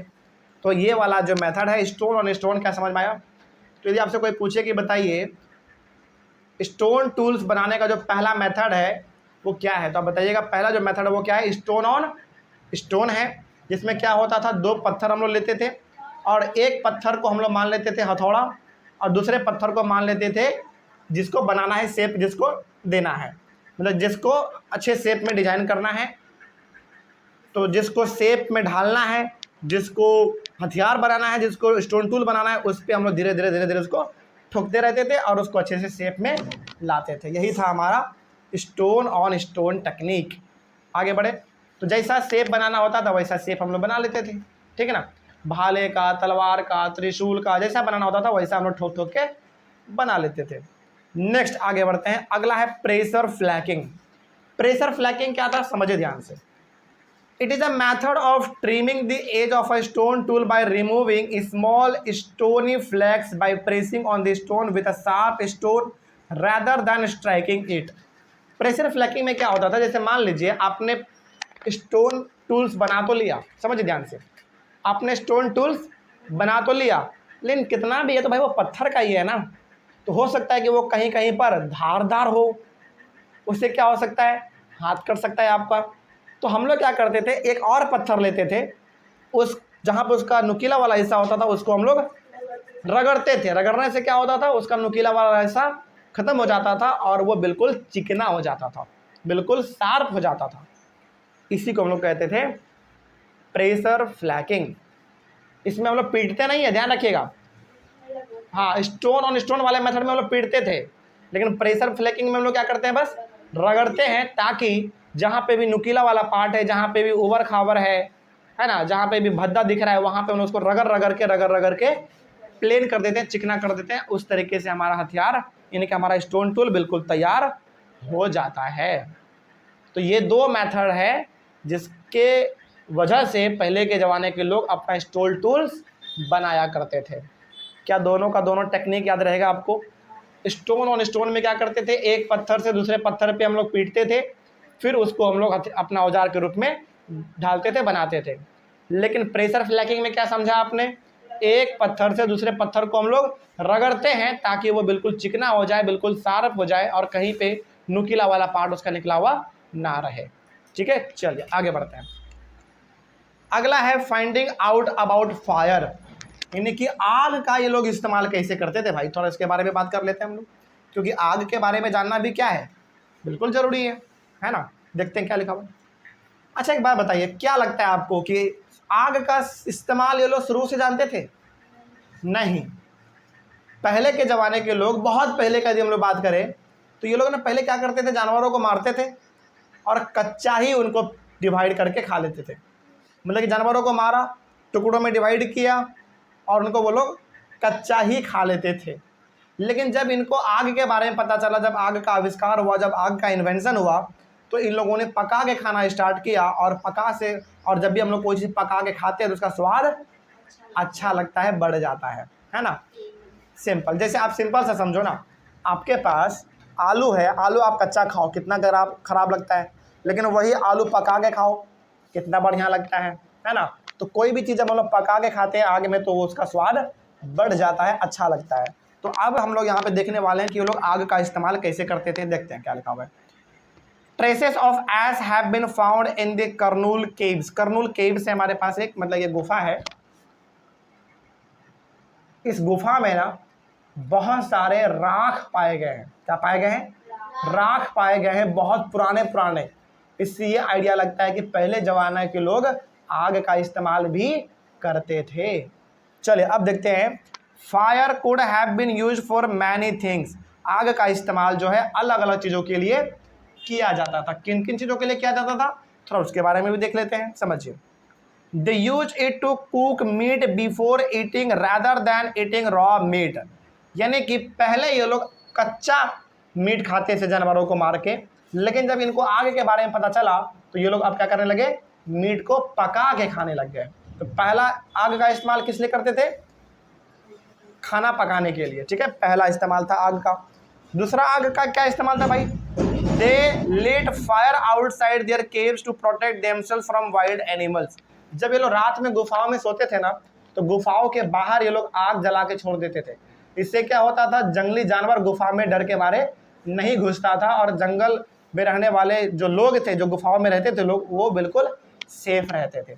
देखो जो होता क्या है ना, जंगली जानवर को यदि किसी चीज़ से डर लगता है तो वो किससे लगता है? आग से डर लगता है। तो ये लोग क्या करते थे, गुफाओं में रात में सोते थे ना, तो इनको डर लगता था कि यार क्या पता हम गुफाओं में रात में सोएं और जंगली जानवर गुफा में घुस जाए, हम लोगों को मार के खा जाए। तो ये लोग क्या करते थे, गुफा में चैन से सोने के लिए बाहर गुफा के क्या लगा देते थे? आग लगा देते थे हल्का सा, ताकि वो रात भर आग जलता रहे और डर के मारे कोई जानवर अंदर नहीं घुसेगा। तो दूसरा क्या इस्तेमाल था आग का? प्रोटेक्शन के लिए, अपने बचाव के लिए लोग आग का इस्तेमाल करते थे। आगे, they kept themselves warm with the help of fire in the cold weather. और तीसरा क्या इस्तेमाल था आग का? अपने बॉडी को गर्म करने के लिए ये लोग इस्तेमाल करते थे आग का। जैसे ठंडी के समय में क्या होता है, विंटर सीजन में बहुत ठंड लगता है हम लोगों को, लेकिन जब हम लोग आग को सेकते हैं तो गर्माहट का महसूस होता है कि नहीं, अच्छा लगता है कि नहीं। वही चीज़ ये लोग भी करते थे, जाड़े के समय में आग सेकते थे ये लोग। तो यदि आपसे कोई पूछे कि बताइए पुराने ज़माने के लोग, यानी कि आज से 20 लाख साल पहले के जो लोग थे, वो आग का इस्तेमाल मेनली किन किन चीज़ों के लिए करते थे? तो 3 चीज़ों के लिए करते थे। पहला, खाना पकाने के लिए, यानी कि जो कच्चा मीट हुआ करता था उनको वो लोग पका के खाते थे। पहला हो गया भोजन के लिए, दूसरा हो गया जंगली जानवरों से बचने के लिए यानी कि प्रोटेक्शन के लिए, और तीसरा हो गया जाड़े में ठंडे से बचने के लिए। सिंपल है। नेक्स्ट आगे बढ़ते हैं। अगला है अ चेंजिंग इन्वायरमेंट। ये क्या है समझते हैं इसके बारे में, थोड़ा अच्छा टॉपिक है, अच्छा लगे आपको समझने में मजा आएगा। समझते हैं अ चेंजिंग इन्वायरमेंट का मतलब क्या है।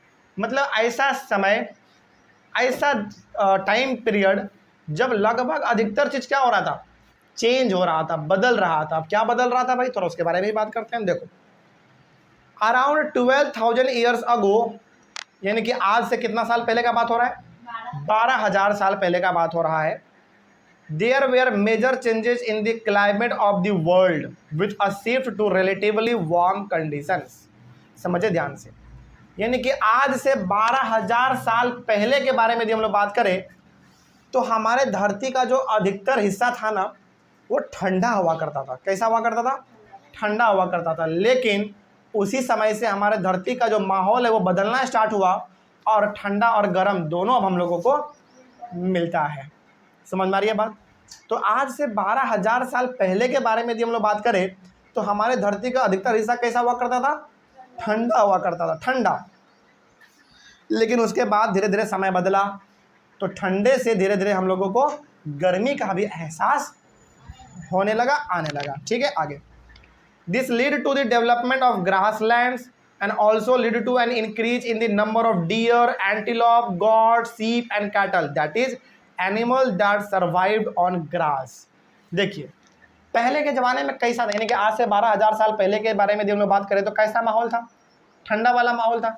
क्या लगता है आपको कि ठंडे वाले माहौल में अच्छे से जानवर रह पाएंगे? नहीं, ठंडे वाले माहौल में केवल वैसे ही जानवर रह पाएंगे जो कि ठंडे में रहना जानते हैं, जिनको आदत है ठंडे में रहने का। जैसे जैसे अब हाँ, जैसे बोलो बोलो, पोलर बियर, पेंगुइन, है ना। तो ये कुछ ऐसे जानवर हैं जो कि ठंडे वाले इलाका में आराम से रह लेते हैं। लेकिन आज से 12,000 साल पहले माहौल कैसा था? ठंडा वाला था। तो क्या बहुत ज़्यादा जानवर पाए जाते होंगे? क्या बहुत ज़्यादा पेड़ पौधे पाए जाते होंगे? नहीं पाए जाते होंगे। केवल वैसे जानवर पाए जाते होंगे या फिर केवल ऐसे प्लांट पाए जाते होंगे जो कि बिल्कुल ठंडे वाले माहौल में रहना जानते हैं। लेकिन जैसे जैसे समय बदला, ठंडे से धीरे धीरे हम लोगों को गर्मी का भी जैसे जैसे एहसास होने लगा, तो जानवरों का संख्या क्या होने लगा? बढ़ने लगा।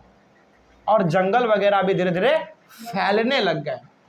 क्योंकि देखो, जंगल तभी फैलेगा, तभी बढ़ेगा जब उसको गर्मी और जाड़ा दोनों मिलता रहे, यानी कि ठंडा और गर्म दोनों मिलता रहे, तभी जाकर जानवर भी अच्छे बड़े होंगे, मतलब कि जानवर भी अच्छे नंबर में पाए जाएंगे और पेड़ पौधे भी अच्छे नंबर में पाए जाएंगे। आगे बढ़ते हैं।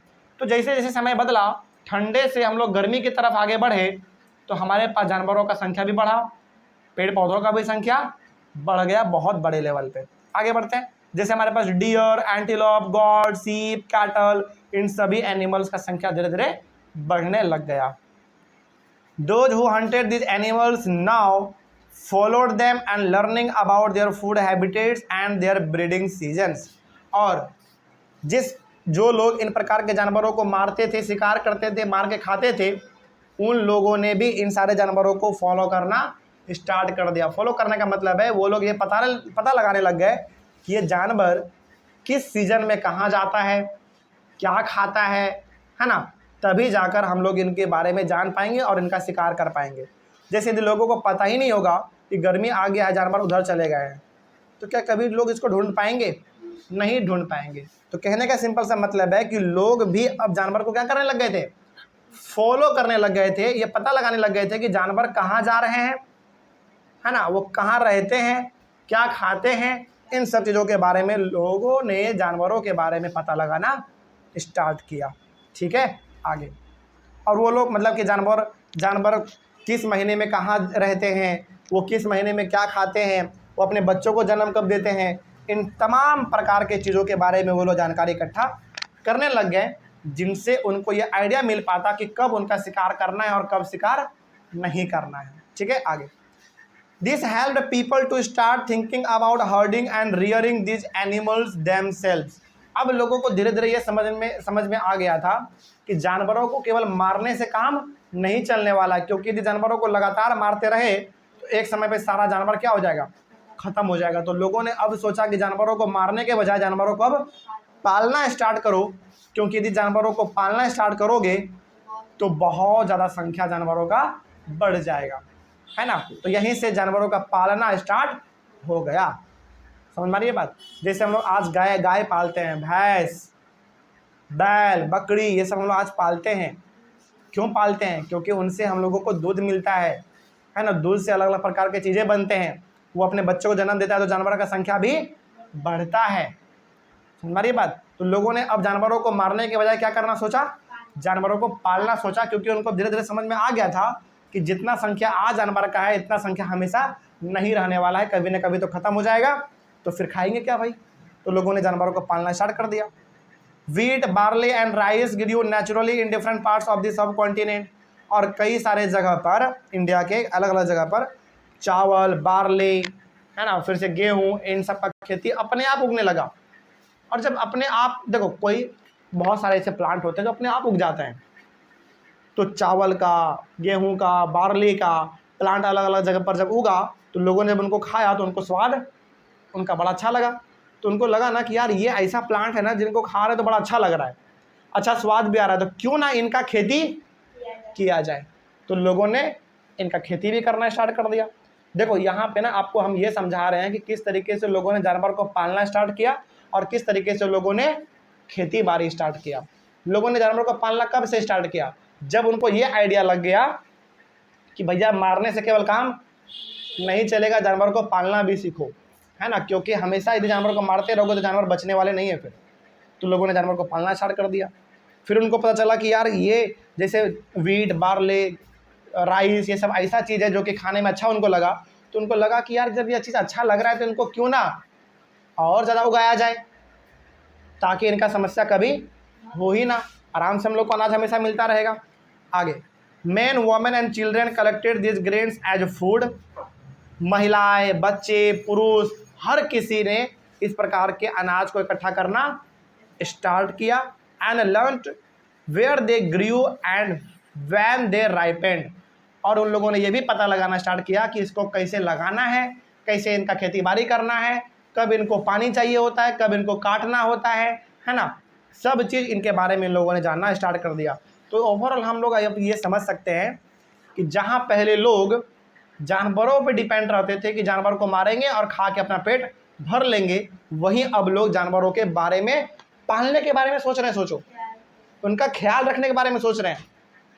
दूसरा बात यदि हम लोग और बात करें तो जहाँ लोग पहले भटकते थे इधर उधर जंगलों में कि कुछ खाने के लिए मिल जाए, पेड़ पे लगा हुआ फल बना बनाया मिल जाए, लेकिन अब लोग बना बनाया चीज़ों पे डिपेंड नहीं है, बल्कि वो लोग खुद चाह रहे हैं कि खेती बाड़ी किया जाए।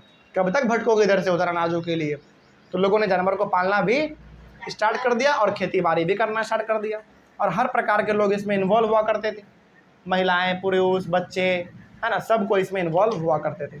चलिए, और जब लोगों ने फसल के बारे में स्टार्ट किया जानना, तो उनको ये भी पता लगा धीरे धीरे कि कौन सा फसल खाने लायक है, कौन सा फसल कब लगाना है, काटना है ना, सब उनके बारे में वो लोग उन्होंने आइडिया लगाना स्टार्ट कर दिया। चलिए, इस तरीके से हमारा टॉपिक खत्म हुआ। नेक्स्ट टॉपिक है नेम्स एंड डेट्स। इसको हम लोग अपने अगले क्लास में डिस्कस करेंगे। तब तक के लिए थैंक यू वेरी मच। हम लोग अपने चैप्टर को और आगे बढ़ाएंगे और एक नए टॉपिक का शुरुआत करेंगे। आज टॉपिक का नाम होगा नेम्स एंड डेट्स। इस वाले टॉपिक में ना 3 अलग अलग चीज़ों के बारे में आपको पता चलेगा। पहला पैलियोलिथिक, दूसरा मेसोलिथिक और तीसरा नियोलिथिक। ये 3 अलग अलग प्रकार के चीज़ों के बारे में आपको पता चलेगा, और इसमें आप ये जब पढ़ रहे होंगे तो आपको पता चलेगा कि ये क्या है, किन चीज़ों के बारे में बात कर रहा है। ठीक है, चलिए शुरुआत करते हैं। नेम्स एंड डेट्स हमारे टॉपिक का नाम है, और जिसके अंदर हम लोग सबसे पहले डिस्कस करेंगे पैलियोलिथिक के बारे में। किसके बारे में? पैलियोलिथिक के बारे में। चलिए शुरुआत करते हैं। Palaeolithic period is also known as old stone age. Palaeolithic को हम लोग और क्या बोलते हैं? ओल्ड स्टोन एज के नाम से भी इसको हम जानते हैं।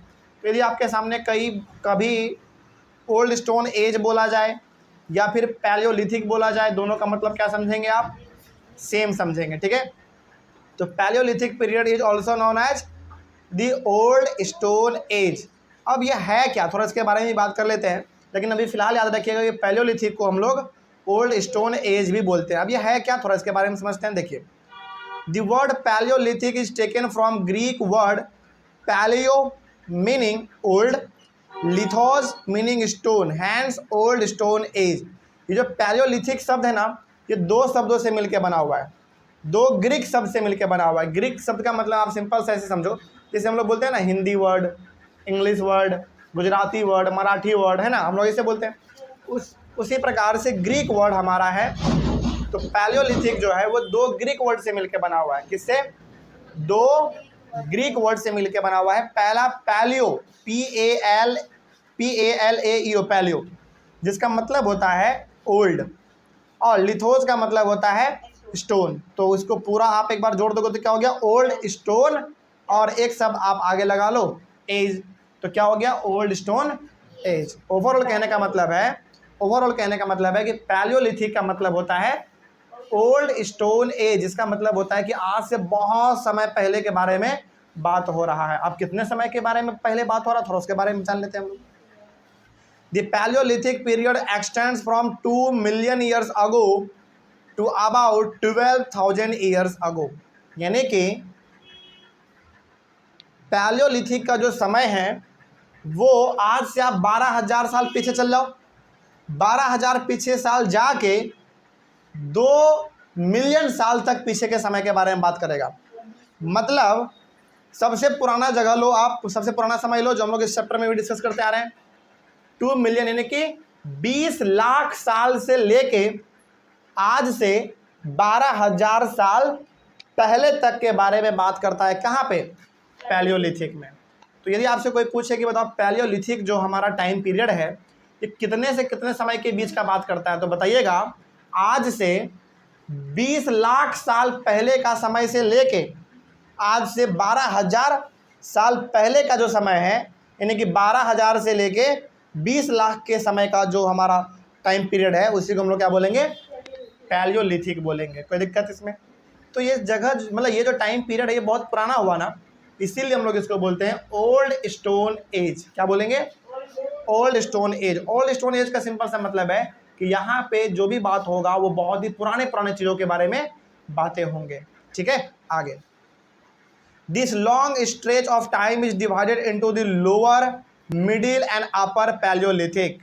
मतलब इस पैलियोलिथिक को हमने 3 हिस्से में डिवाइड कर दिया है, lower, middle and upper Palaeolithic. ठीक है, ये आपको उतना बस ध्यान में नहीं रखना है, बस इतना समझ लीजिए कि पैलियोलिथिक को कितने हिस्से में डिवाइड किया गया है, 3 हिस्से में। पहला लोअर, फिर मिडिल और फिर अपर लिथिक में इसको अपर पैलियोलिथिक में डिवाइड किया गया है। This long span of time covers 99% of human history. यानी कि जितने भी प्रकार के आप हिस्ट्री पढ़ते हैं, 99% हिस्ट्री जो आप पढ़ते हैं, जो आगे भी पढ़ेंगे, वो किस समय के बारे में है? इसी समय के बारे में है। यानी कि आज से 20 लाख साल पहले का समय से लेके आज से 12,000 साल के बाद का, यानी कि आज से 12,000 साल पहले से लेके 20 लाख साल तक का जो समय है, यानी कि 12,000 साल से लेके 20 लाख का जो समय है, यही हमारा समय कहलाता है पैलियोलिथिक। और ज़्यादातर जो हिस्ट्री हम लोग पढ़ते हैं, ज़्यादातर जो इंसिडेंट हमारे हुए हैं वो इसी समय में हुआ है। कोई दिक्कत इसमें? तो पैलियोलिथिक में जो आपको याद रखना है, जो हमेशा आपके जहन में होना चाहिए, वो ये 2-3 बातें बस। पहला, पैलियोलिथिक को हम लोग ओल्ड स्टोन एज कहते हैं, पहला बात। दूसरा बात, पैलियोलिथिक 2 शब्द से मिलकर बना हुआ है, 2 ग्रीक वर्ड से मिलकर बना हुआ है। पहला पैलियो, जिसका मतलब होता है, बताओ जल्दी, ओल्ड, और लिथोस का मतलब स्टोन, ओल्ड स्टोन एज। तो कहने का मतलब है कि पैलियोलिथिक को हम लोग ओल्ड स्टोन एज के नाम से भी जानते हैं। और पैलियोलिथिक 2 ग्रीक वर्ड से मिलकर बना हुआ है, पैलियो और लिथोज, जिसका मतलब होता है ओल्ड स्टोन। दूसरा बात ये ध्यान रखेंगे। और तीसरा बात ये ध्यान रखेंगे कि जो पैलियोलिथिक है ये कब से लेकर कब के समय के बारे में बात करता है। तो 2 लाख साल से लेके 20 लाख, माय मिस्टेक, 20 लाख साल से लेके 12,000 साल तक के बीच का ये बात करता है। समझ में आ रही है बात? तो आज से 20 लाख साल पहले से लेकर और आज से 12,000 साल पहले का जो समय है हमारा है, यानी कि 12,000 से लेके 20 लाख का जो समय है हमारा, 20 लाख साल का जो समय है, यही समय कहलाता है पैलियोलिथिक, यानी कि ओल्ड स्टोन एज। और इसी समय में सबसे ज़्यादा हम लोगों का हिस्ट्री अकर हुआ है, यानी कि सबसे ज़्यादा हम लोग जो हिस्ट्री पढ़ते हैं इसी समय के बारे में पढ़ते हैं। कोई दिक्कत इसमें? तो पैलियोलिथिक में जो समय है हमारा, कब से कब का बात होगा? 20 लाख साल पहले से लेकर 12,000 साल पहले तक के बारे में बात होगा, बीच का बात होगा। ठीक है, आगे बढ़ते हैं। मेसोलिथिक, ये क्या है समझिए ध्यान से। Mesolithic period is also known as middle stone age. Mesolithic को हम लोग क्या बोलते हैं? मिडिल स्टोन एज के नाम से इसको हम लोग जानते हैं। ठीक है, आगे बढ़ते हैं। The period when environmental changes about 12,000 years ago till about 10,000 years ago is called the Mesolithic. इसका समय कब से कब है? देखो, इसमें ना आप कनेक्ट करिएगा चीज़ों को। आज से 20 लाख साल पहले का समय से लेके 12,000 साल तक का जो समय है वो हमारा पैलियोलिथिक में आ गया। मेसोलिथिक में 12,000 से लेके 10,000 के बीच का बात होगा, यानी कि मात्र कितने साल के बारे में? 2,000 के बीच के बारे में बात होगा। ये 12,000 से 10,000 के बीच के बारे में ये बात करता है। तो केवल कितने साल के बारे में ये बात करता है? 2,000 साल के बारे में बात करता है मेसोलिथिक। तो मेसोलिथिक का सिंपल सा मतलब हो गया मिडिल स्टोन एज, पहला बात। दूसरा बात कि जो हमारा पैलियोलिथिक 20 लाख साल से स्टार्ट हुआ और 12,000 साल पे जाके ख़त्म हुआ, तो 12,000 साल पे जहाँ पे हमारा पैलियोलिथिक ख़त्म हुआ था वहीं से हमारा स्टार्ट हो गया और 10,000 तक आया, ये हमारा समय हो गया मेसोलिथिक। समझ में आ रही है बात? तो ध्यान रखिए सिंपल सा इसमें पैलियोलिथिक हमारा जो टाइम पीरियड है पैलियोलिथिक का वो 20 लाख साल से लेकर 12,000 साल तक का है। मेसोलिथिक जो है वो 12,000 से लेके 10,000 साल तक का है, यानी कि बस मेसोलिथिक में 2,000 साल तक का ही बात होता है। 12,000 से कितना 10,000 तक। ठीक है, आगे बढ़ते हैं। इसको हम लोग क्या बोलते हैं, मेसोलिथिक पीरियड बोलते हैं। आगे बात करते हैं। Stone tools found during this period are generally tiny and are called microliths. इस समय के बीच में जो भी स्टोन टूल्स मिले हैं ना, मतलब ऐसे औजार, ऐसे हथियार जो कि पत्थर से बने हुए हैं, वो बहुत ही छोटे छोटे मिले हुए हैं। कैसे मिले हैं, बहुत छोटे मिले हैं। और उन प्रकार के टूल्स को हम लोग क्या बोल देते हैं, माइक्रोलिथ। मतलब ये हुआ कि आज से 12,000 साल से लेके 10,000 साल तक का जो बीच का समय है, इस बीच में कितने साल का हुआ डिफरेंस बताओ, 2,000 साल का बात हुआ। तो इस 2,000 साल के बीच में जितने भी प्रकार के स्टोन टूल्स मिले हैं वो सब बहुत ही छोटे छोटे मिले हैं। तो इसको छोटे छोटे टूल्स को हम लोग क्या बोल देते हैं, माइक्रोलिथ बोल देते हैं। क्या बोल देंगे, माइक्रोलिथ बोल देंगे। आगे बढ़ते हैं। Microliths were stuck on the handles of bone और wood to make tools such as saw and sickles. मतलब यहाँ के समय में, मतलब ये जो 2000 का समय का टाइम पीरियड का बात हो रहा है, इस समय में ज़्यादातर जो स्टोन टूल्स मिले हैं वो ऐसे मिले हैं जिसमें आप देखोगे कि हैंडल है एक, मतलब कि एक बहुत बड़ा लकड़ी है, उसके एक तरफ लगा हुआ है कुछ पत्थर, जिससे जानवरों को हमला करने के लिए, जानवरों पे हमला करने के लिए और अपने बचाव के लिए इस्तेमाल किया जाता था। यानी कि सॉ हो गया, सिकल्स हो गया, जिससे हम लोग कोई चीज़ काटने के लिए इस्तेमाल नहीं करते हैं।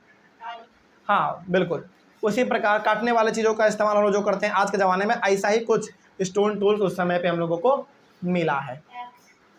एक्स कुल्हाड़ी हो गया है ना, फिर से काटने का हसुआ हो गया, बहुत अलग अलग प्रकार के नाम है।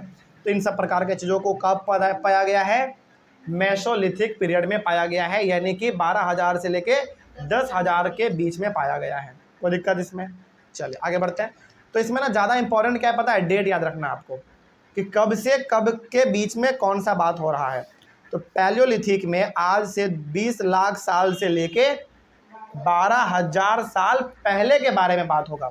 यानी कि आज से 20 लाख साल से, मतलब आज से यदि हम लोग बात करें तो 20 लाख साल पहले का समय और आज से 12,000 साल पहले का समय, तो 20 लाख और 12,000 के बीच का जो समय है उसी समय को हम लोग क्या बोल देंगे, पैलियोलिथिक। और उसके बाद फिर 12,000 से लेकर 10,000 का क्या बोल देंगे, मेसोलिथिक बोल देंगे। कोई दिक्कत नहीं इसमें। और मेसोलिथिक को हम लोग बोलते हैं मिडिल स्टोन एज, और पैलियोलिथिक को बोलते हैं ओल्ड स्टोन एज। ठीक है, आगे बढ़े। लास्ट है हमारा नियोलिथिक। समझिए, Neolithic period is also known as new stone age. Neolithic को हम लोग क्या बोलते हैं, न्यू स्टोन एज बोलते हैं। क्या बोलेंगे, न्यू स्टोन एज बोलेंगे। आगे बढ़ते हैं। Period lasted from 10,000 years ago is known as the Neolithic period. तो 10,000 से लेके, यानी कि आज से ठीक 10,000 साल पहले से लेकर आज तक का जो समय है ये सब किस में आ जाता है, नियोलिथिक में आ जाता है। सिंपल सा आप समझिए, अभी से लेकर 10,000 साल पहले तक का जो समय है वो हमारा आ गया नियोलिथिक में। फिर 10,000 से लेकर 12,000 का जो समय है वो मेसोलिथिक में आ गया। और 12,000 से लेकर 20 लाख तक का जो समय है वो किस में आ गया, पैलियोलिथिक में आ गया। सिंपल है समझना, ध्यान रहेगा ये चीज़। पैलियोलिथिक को बोलते हैं ओल्ड स्टोन एज, मेसोलिथिक को बोलते हैं मिडिल स्टोन एज, और नियोलिथिक को बोलते हैं न्यू स्टोन एज। क्या सही बात है, कोई दिक्कत इसमें, समझ में आ गया सबको। हाँ, न्यू इसलिए हम लोग इसको बोलते हैं क्योंकि आज के समय में हम लोग जी रहे हैं, तो आज के समय को हम लोग क्या कर पा रहे हैं, अच्छे से देख पा रहे हैं, ऑब्जर्व कर पा रहे हैं, कहाँ क्या हो रहा है देख पा रहे हैं, इसीलिए हम लोग इसको बोलते हैं न्यू स्टोन एज। सिंपल सा बात ध्यान रहेगा। तो यदि आपके सामने कोई बोले कि नियोलिथिक क्या है, तो सिंपल से बताइएगा, नियोलिथिक वो समय है जो कि आज से लेकर 10,000 साल पहले तक का जो टाइम पीरियड है, यानी कि आज से लेके, जब हम जैसे आज हम लोग 2025 में जी रहे हैं, 2025 से लेकर 10,000 पहले तक का जो समय था वो नियोलिथिक हो गया। 10,000 से लेके 12,000 साल का जो समय है मेसोलिथिक में हो गया। और 12,000 साल से लेके 20 लाख तक का जो समय है वो किस में आ गया, पैलियोलिथिक। किस में आ गया, पैलियोलिथिक। कोई दिक्कत इसमें, चलिए अब ये भी पता चल गया आपको क्यों किसी को ओल्ड बोलते हैं, क्यों किसी को मिडिल बोलते हैं, या फिर क्यों किसी को न्यू बोलते हैं। पैलियोलिथिक को ओल्ड स्टोन एज बोलते हैं क्योंकि वो बहुत पुराने समय के बारे में बात करता है। मेसोलिथिक को मिडिल स्टोन एज बोलते हैं क्योंकि वो बीच का बात करता है। और नियोलिथिक को हम लोग न्यू स्टोन एज बोलते हैं क्योंकि वो अभी के बारे में बात करता है। क्या बात सही है? चलिए, इस तरीके से आपका टॉपिक कंप्लीट हुआ। नेक्स्ट है हमारा rock paintings and what they tell us. Rock painting क्या है और वो हम लोगों को क्या बताता है। चलिए, एक बात ना आपको आगे बढ़ने से पहले हम समझाते हैं, फिर आगे बढ़ेंगे। देखिए, पहले के ज़माने में ना हमारे पास पेपर नहीं हुआ करता था, हमारे पास फोन नहीं हुआ करता था, कंप्यूटर लैपटॉप नहीं हुआ करता था, हमारे पास स्लेट वगैरह नहीं हुआ करते थे जिसमें हम लोग बचपन में लिखते थे ना। हाँ, तो पहले के लोग क्या करते थे, कोई भी चीज़ वो लोग याद रखने के लिए सबसे बढ़िया क्या करते थे, दीवालों पे पेंटिंग बना देते थे, दीवालों पे लिख देते थे, क्योंकि वो लंबे समय तक रहता था, है ना। और लिखते भी कैसे थे, क्या चौक से, क्या मार्कर से, पेंसिल से, पेन से? नहीं, लिखते थे वो लोग ठोक ठोक के, है ना। छेनी हथौड़ी से ठोक ठोक के वो लोग पिक्चर बनाते थे दीवालों पे, बड़े बड़े पहाड़ों पे, और वो चीज़ लंबे लंबे समय तक रहता था। जैसे आज भी आप किसी जगह पे जाओगे, जैसे हम लोग चूँकि बिहार में रह रहे हैं तो बिहार का आपको एग्जाम्पल देते हैं। आप में से कितने लोग हैं जो राजगीर गए हैं? ठीक है, यदि आप राजगीर जाएंगे ना तो राजगीर में कुछ कुछ ऐसे जगह हैं, पहाड़ी इलाका जहाँ पे पहाड़ वगैरह है, वहाँ पे यदि आप जाएंगे ना तो वहाँ पे कुछ कुछ चीज़ें आज भी आपको पहाड़ के बड़े बड़े चट्टानों में मूर्ति बना हुआ, कुछ ठोक ठोक के उसमें लिखा हुआ, ऐसे बातें वहाँ पे लिखे गए हैं। इसका मतलब है कि पहले के ज़माने के पास पहले के ज़माने के लोगों के पास हमारे पास पेपर नहीं हुआ करता था, तो वो लोग दीवालों पे, चट्टानों पे ठोक ठोक के कोई भी चीज़ लिख के रख देते थे ताकि हमेशा के लिए याद रहे और आने वाला जनरेशन भी उसको जानेगा, समझेगा, है कि नहीं। हाँ, गुफा के अंदर, गुफा के दीवालों पे, है ना, अलग अलग प्रकार की चीज़ें देखने को मिल जाते थे। आगे बात करते हैं क्या लिखा हुआ, देखो, early humans painted on the walls of caves, such paintings have been found inside caves. तो जो पहले के अर्ली ह्यूमन हुआ करते थे, अर्ली ह्यूमन मतलब बहुत पुराने जो लोग हुआ करते थे, आज से 30 साल, 40 साल, 50 साल पहले के जो लोग हुआ करते थे, वो लोग अपने गुफाओं में जहाँ रहते थे, गुफाओं के दीवालों में ही पेंटिंग वगैरह वो लोग छीन हथौड़े से ठोक ठोक के बनाते थे, ठीक है। और जब आज हम लोग उसको खोजते हैं तो बड़ा विचित्र पेंटिंग देखने को मिलता है ना, जिससे हमको एक आइडिया मिल जाता है कि पहले के ज़माने के लोग भी पेंटिंग वगैरह में विश्वास करते थे और दीवालों पे छेनी हथौड़े से ठोक ठोक के वो लोग उसको बनाते भी थे।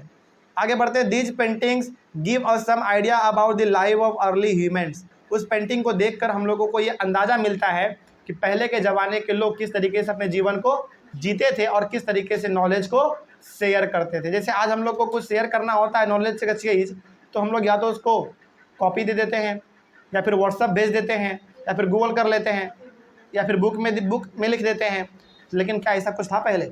नहीं था। तो पहले हम लोगों को यदि कोई नॉलेज शेयर करना होता था या फिर कुछ लिखना वगैरह होता था तो हम लोग जनरली पेंटिंग वगैरह बनाते थे, वो भी दीवालों पे, है ना, गुफाओं के दीवालों पे, बिल्कुल दीवालों पे बना दिया हमने, पहाड़ के चट्टानों पे बना दिया, गुफाओं के अंदर जो दीवार है उसके ऊपर बना दिया। ये सब चीज़ हम लोग पहले उस समय पे, हम लोग नहीं बल्कि उस समय के जो लोग हुआ करते थे वो लोग करते थे अपने नॉलेज को शेयर करने के लिए और किसी भी चीज़ को लंबे समय तक याद रखने के लिए वो लोग ऐसा करते थे। आगे, these paintings show wild animals as well drawn with great accuracy and skill. उस पेंटिंग में ज़्यादातर जानवर के पिक्चर दिखे गए हैं। यदि अपने एनसीईआरटी बुक में भी आप देखोगे या फिर आपके पास जो भी बुक है उसमें भी यदि आप देखेंगे अच्छे से, तो बहुत सारे जो पेंटिंग मिले हम लोगों को वो किसका मिला है? जानवरों का मिला है ना। मतलब वो लोग जानवरों को लेकर बहुत ज़्यादा एक्टिव रहते थे। क्यों? क्योंकि उनका पूरा जीवन किस पे टिका रहता था? जानवरों के ऊपर। क्योंकि जब तक वो लोग जानवरों को आज मारेंगे नहीं तब तक फिर वो खाएंगे क्या, है कि नहीं। तो हर प्रकार के जानवरों का लगभग वो लोग पेंटिंग बनाते थे दीवालों वगैरह पे, ठीक है ना। आगे बढ़ते हैं। और वो भी पेंटिंग बहुत अच्छा बनाते थे, बिल्कुल एक्यूरेसी और स्किल के साथ बहुत अच्छा पेंटिंग बनाते थे वो लोग जानवरों का। आगे एग्जाम्पल के तौर पे हम लोग बात करें तो मध्य प्रदेश एंड साउदर्न उत्तर प्रदेश, उत्तर प्रदेश का साउथ का हिस्सा यानी कि उत्तर प्रदेश का नीचे वाला हिस्सा और मध्य प्रदेश में ऐसे बहुत सारे गुफाएं पाए गए हैं बहुत सारे ऐसे जगह पाए गए हैं जहाँ पे पेंटिंग्स बने हुए हैं, गुफाओं के अंदर, पहाड़ों के बड़े बड़े चट्टानों पे पेंटिंग्स बने हुए हैं। इसका मतलब हम लोग ये यहाँ पे आइडिया लगा पा रहे हैं कि पहले के ज़माने के लोग क्या करते थे, अपने बातों को शेयर करने के लिए पेंटिंग वगैरह बना देते थे, गुफाओं के दीवारों पे, पहाड़ों के चट्टानों पे पेंटिंग वगैरह छीनी हथौड़ी से बना देते थे। पेंटिंग भी बनाते थे और ज़्यादातर क्या बनाते थे वो लोग, जानवरों का पिक्चर बनाते थे। क्या केवल जानवर नहीं, और भी अलग अलग प्रकार की चीज़ों को वो लोग वहाँ पे लिखा भी करते थे। तो हाँ बिल्कुल, तो इस तरीके से हमारा टॉपिक कंप्लीट हुआ। नेक्स्ट टॉपिक है हु डिड व्हाट, इसको हम लोग अपने अगले क्लास में करेंगे। तब तक के लिए thank you very much. Next topic discuss करेंगे हु डिड व्हाट, किसने क्या किया।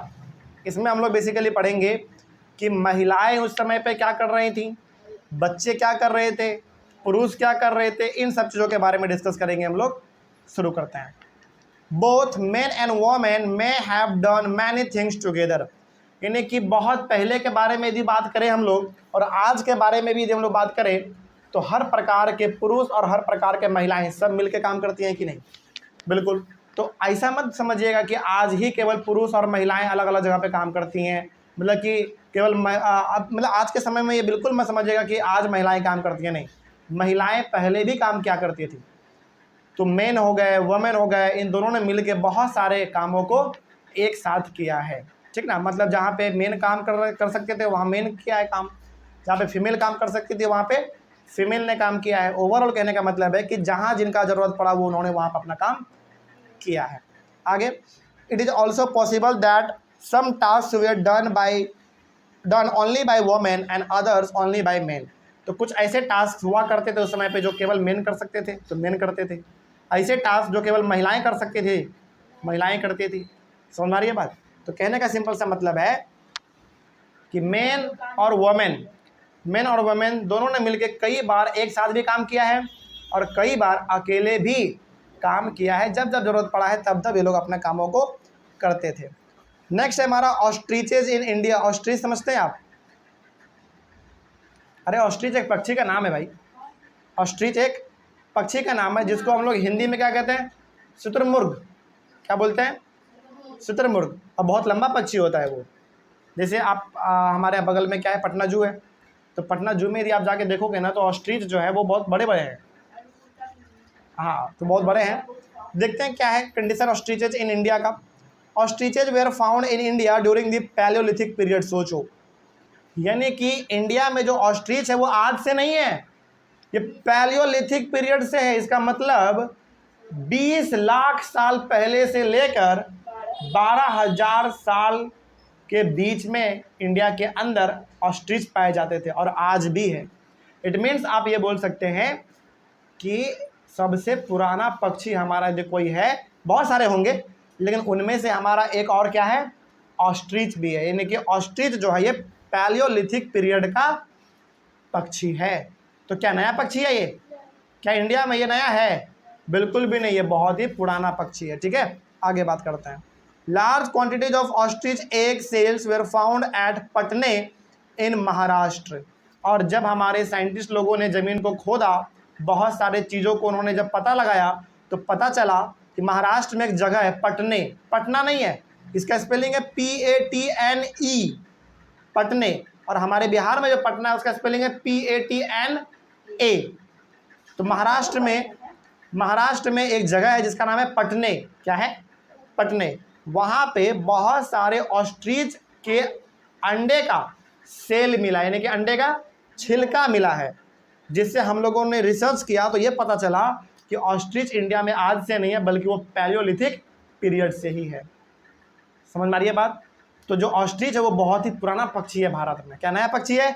बिल्कुल भी नहीं, बहुत पुराना पक्षी है। आगे, designs were engraved on some pieces and beads were also made out of them. बहुत सारे ऐसे भी चीज़ें हैं जिससे डिज़ाइन हम लोगों ने बनाया।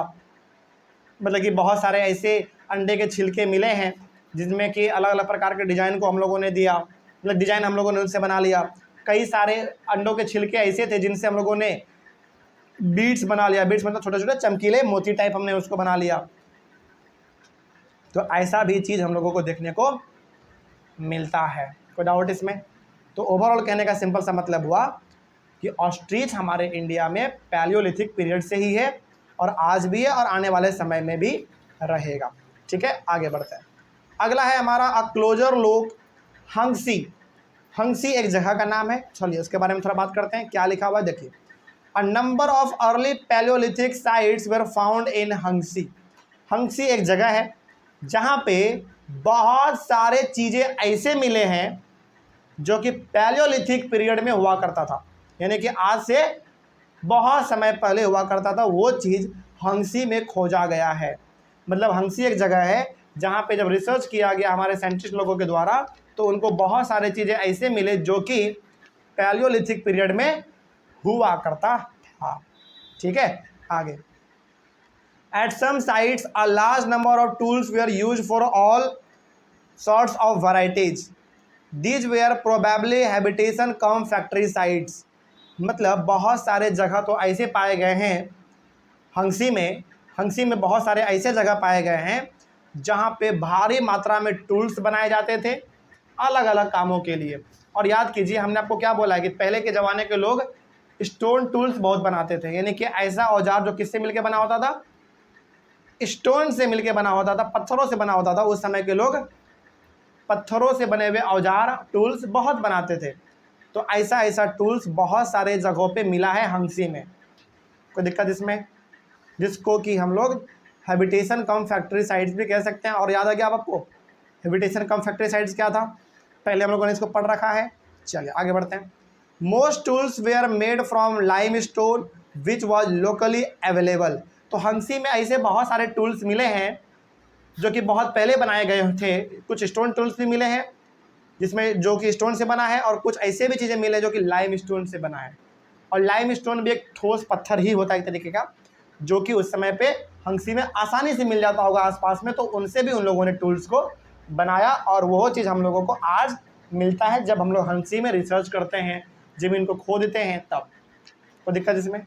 चलिए, तो कहने का सिंपल सा मतलब है कि हंगसी एक ऐसा जगह है जहाँ पे बहुत सारे पुराने स्टोन टूल्स मिले हैं जो कि स्टोन से बने हुए थे और कुछ जो है वो लाइम स्टोन से भी मिलके बने हुए थे। लाइम स्टोन भी एक प्रकार का ठोस पत्थर ही होता है। ठीक है, चलिए आगे बढ़ते हैं। अब यहाँ पे सब इंपॉर्टेंट डेट्स हैं। यहाँ पे हालांकि 2 ही इंपॉर्टेंट डेट्स है। अब आप बहुत सारे इंपॉर्टेंट डेट्स याद रख सकते हैं, लेकिन है 2 यहाँ पे, तो 2 याद कर लेते हैं हम लोग। हालांकि चैप्टर के अंदर में बहुत सारे कुछ नए पॉइंट भी थे। जैसे मेसोलिथिक पीरियड कब से कब तक था? याद करो, 12,000 से लेकर 10,000 तक था। नियोलिथिक कब से कब तक था भाई? आज से 1,000 साल तक का जो समय है, सॉरी, आज से 10,000 साल तक का जो समय है वो हमारा नियोलिथिक है। और पैलियोलिथिक यहाँ पे नहीं लिखा हुआ है, लेकिन आपको तो पता है कि 20 लाख साल से लेके 12,000 साल तक का जो समय है वो पैलियोलिथिक समय है। वो यहाँ पे नहीं लिखा हुआ है, लेकिन कोई दिक्कत वाली बात नहीं। लेकिन अब तो आपको याद है ना, क्या कोई दिक्कत होगा इसमें? जल्दी बोलिए। इस तरीके से हमारे टॉपिक और टॉपिक के साथ पूरा चैप्टर भी हमारा ख़त्म हुआ। तो बहुत इंपॉर्टेंट चैप्टर था, बड़ा अच्छा भी था, जिसमें आपको पता चला कि आज से जो 20 लाख साल पहले लोग रहा करते थे वो कैसे रहते थे, किन किन प्रकार के टूल्स का इस्तेमाल करते थे, टूल्स कैसे बनाते थे, इन अलग अलग प्रकार के चीज़ों के बारे में आपने समझा। क्या इस चैप्टर में कहीं कोई डाउट है? समझ में आया सब कुछ? चलिए, तो मिलेंगे हम लोग अपने अगले क्लास में फिर से एक नए चैप्टर के साथ और एक नए शुरुआत के साथ। तब तक के लिए thank you very much and have a nice day.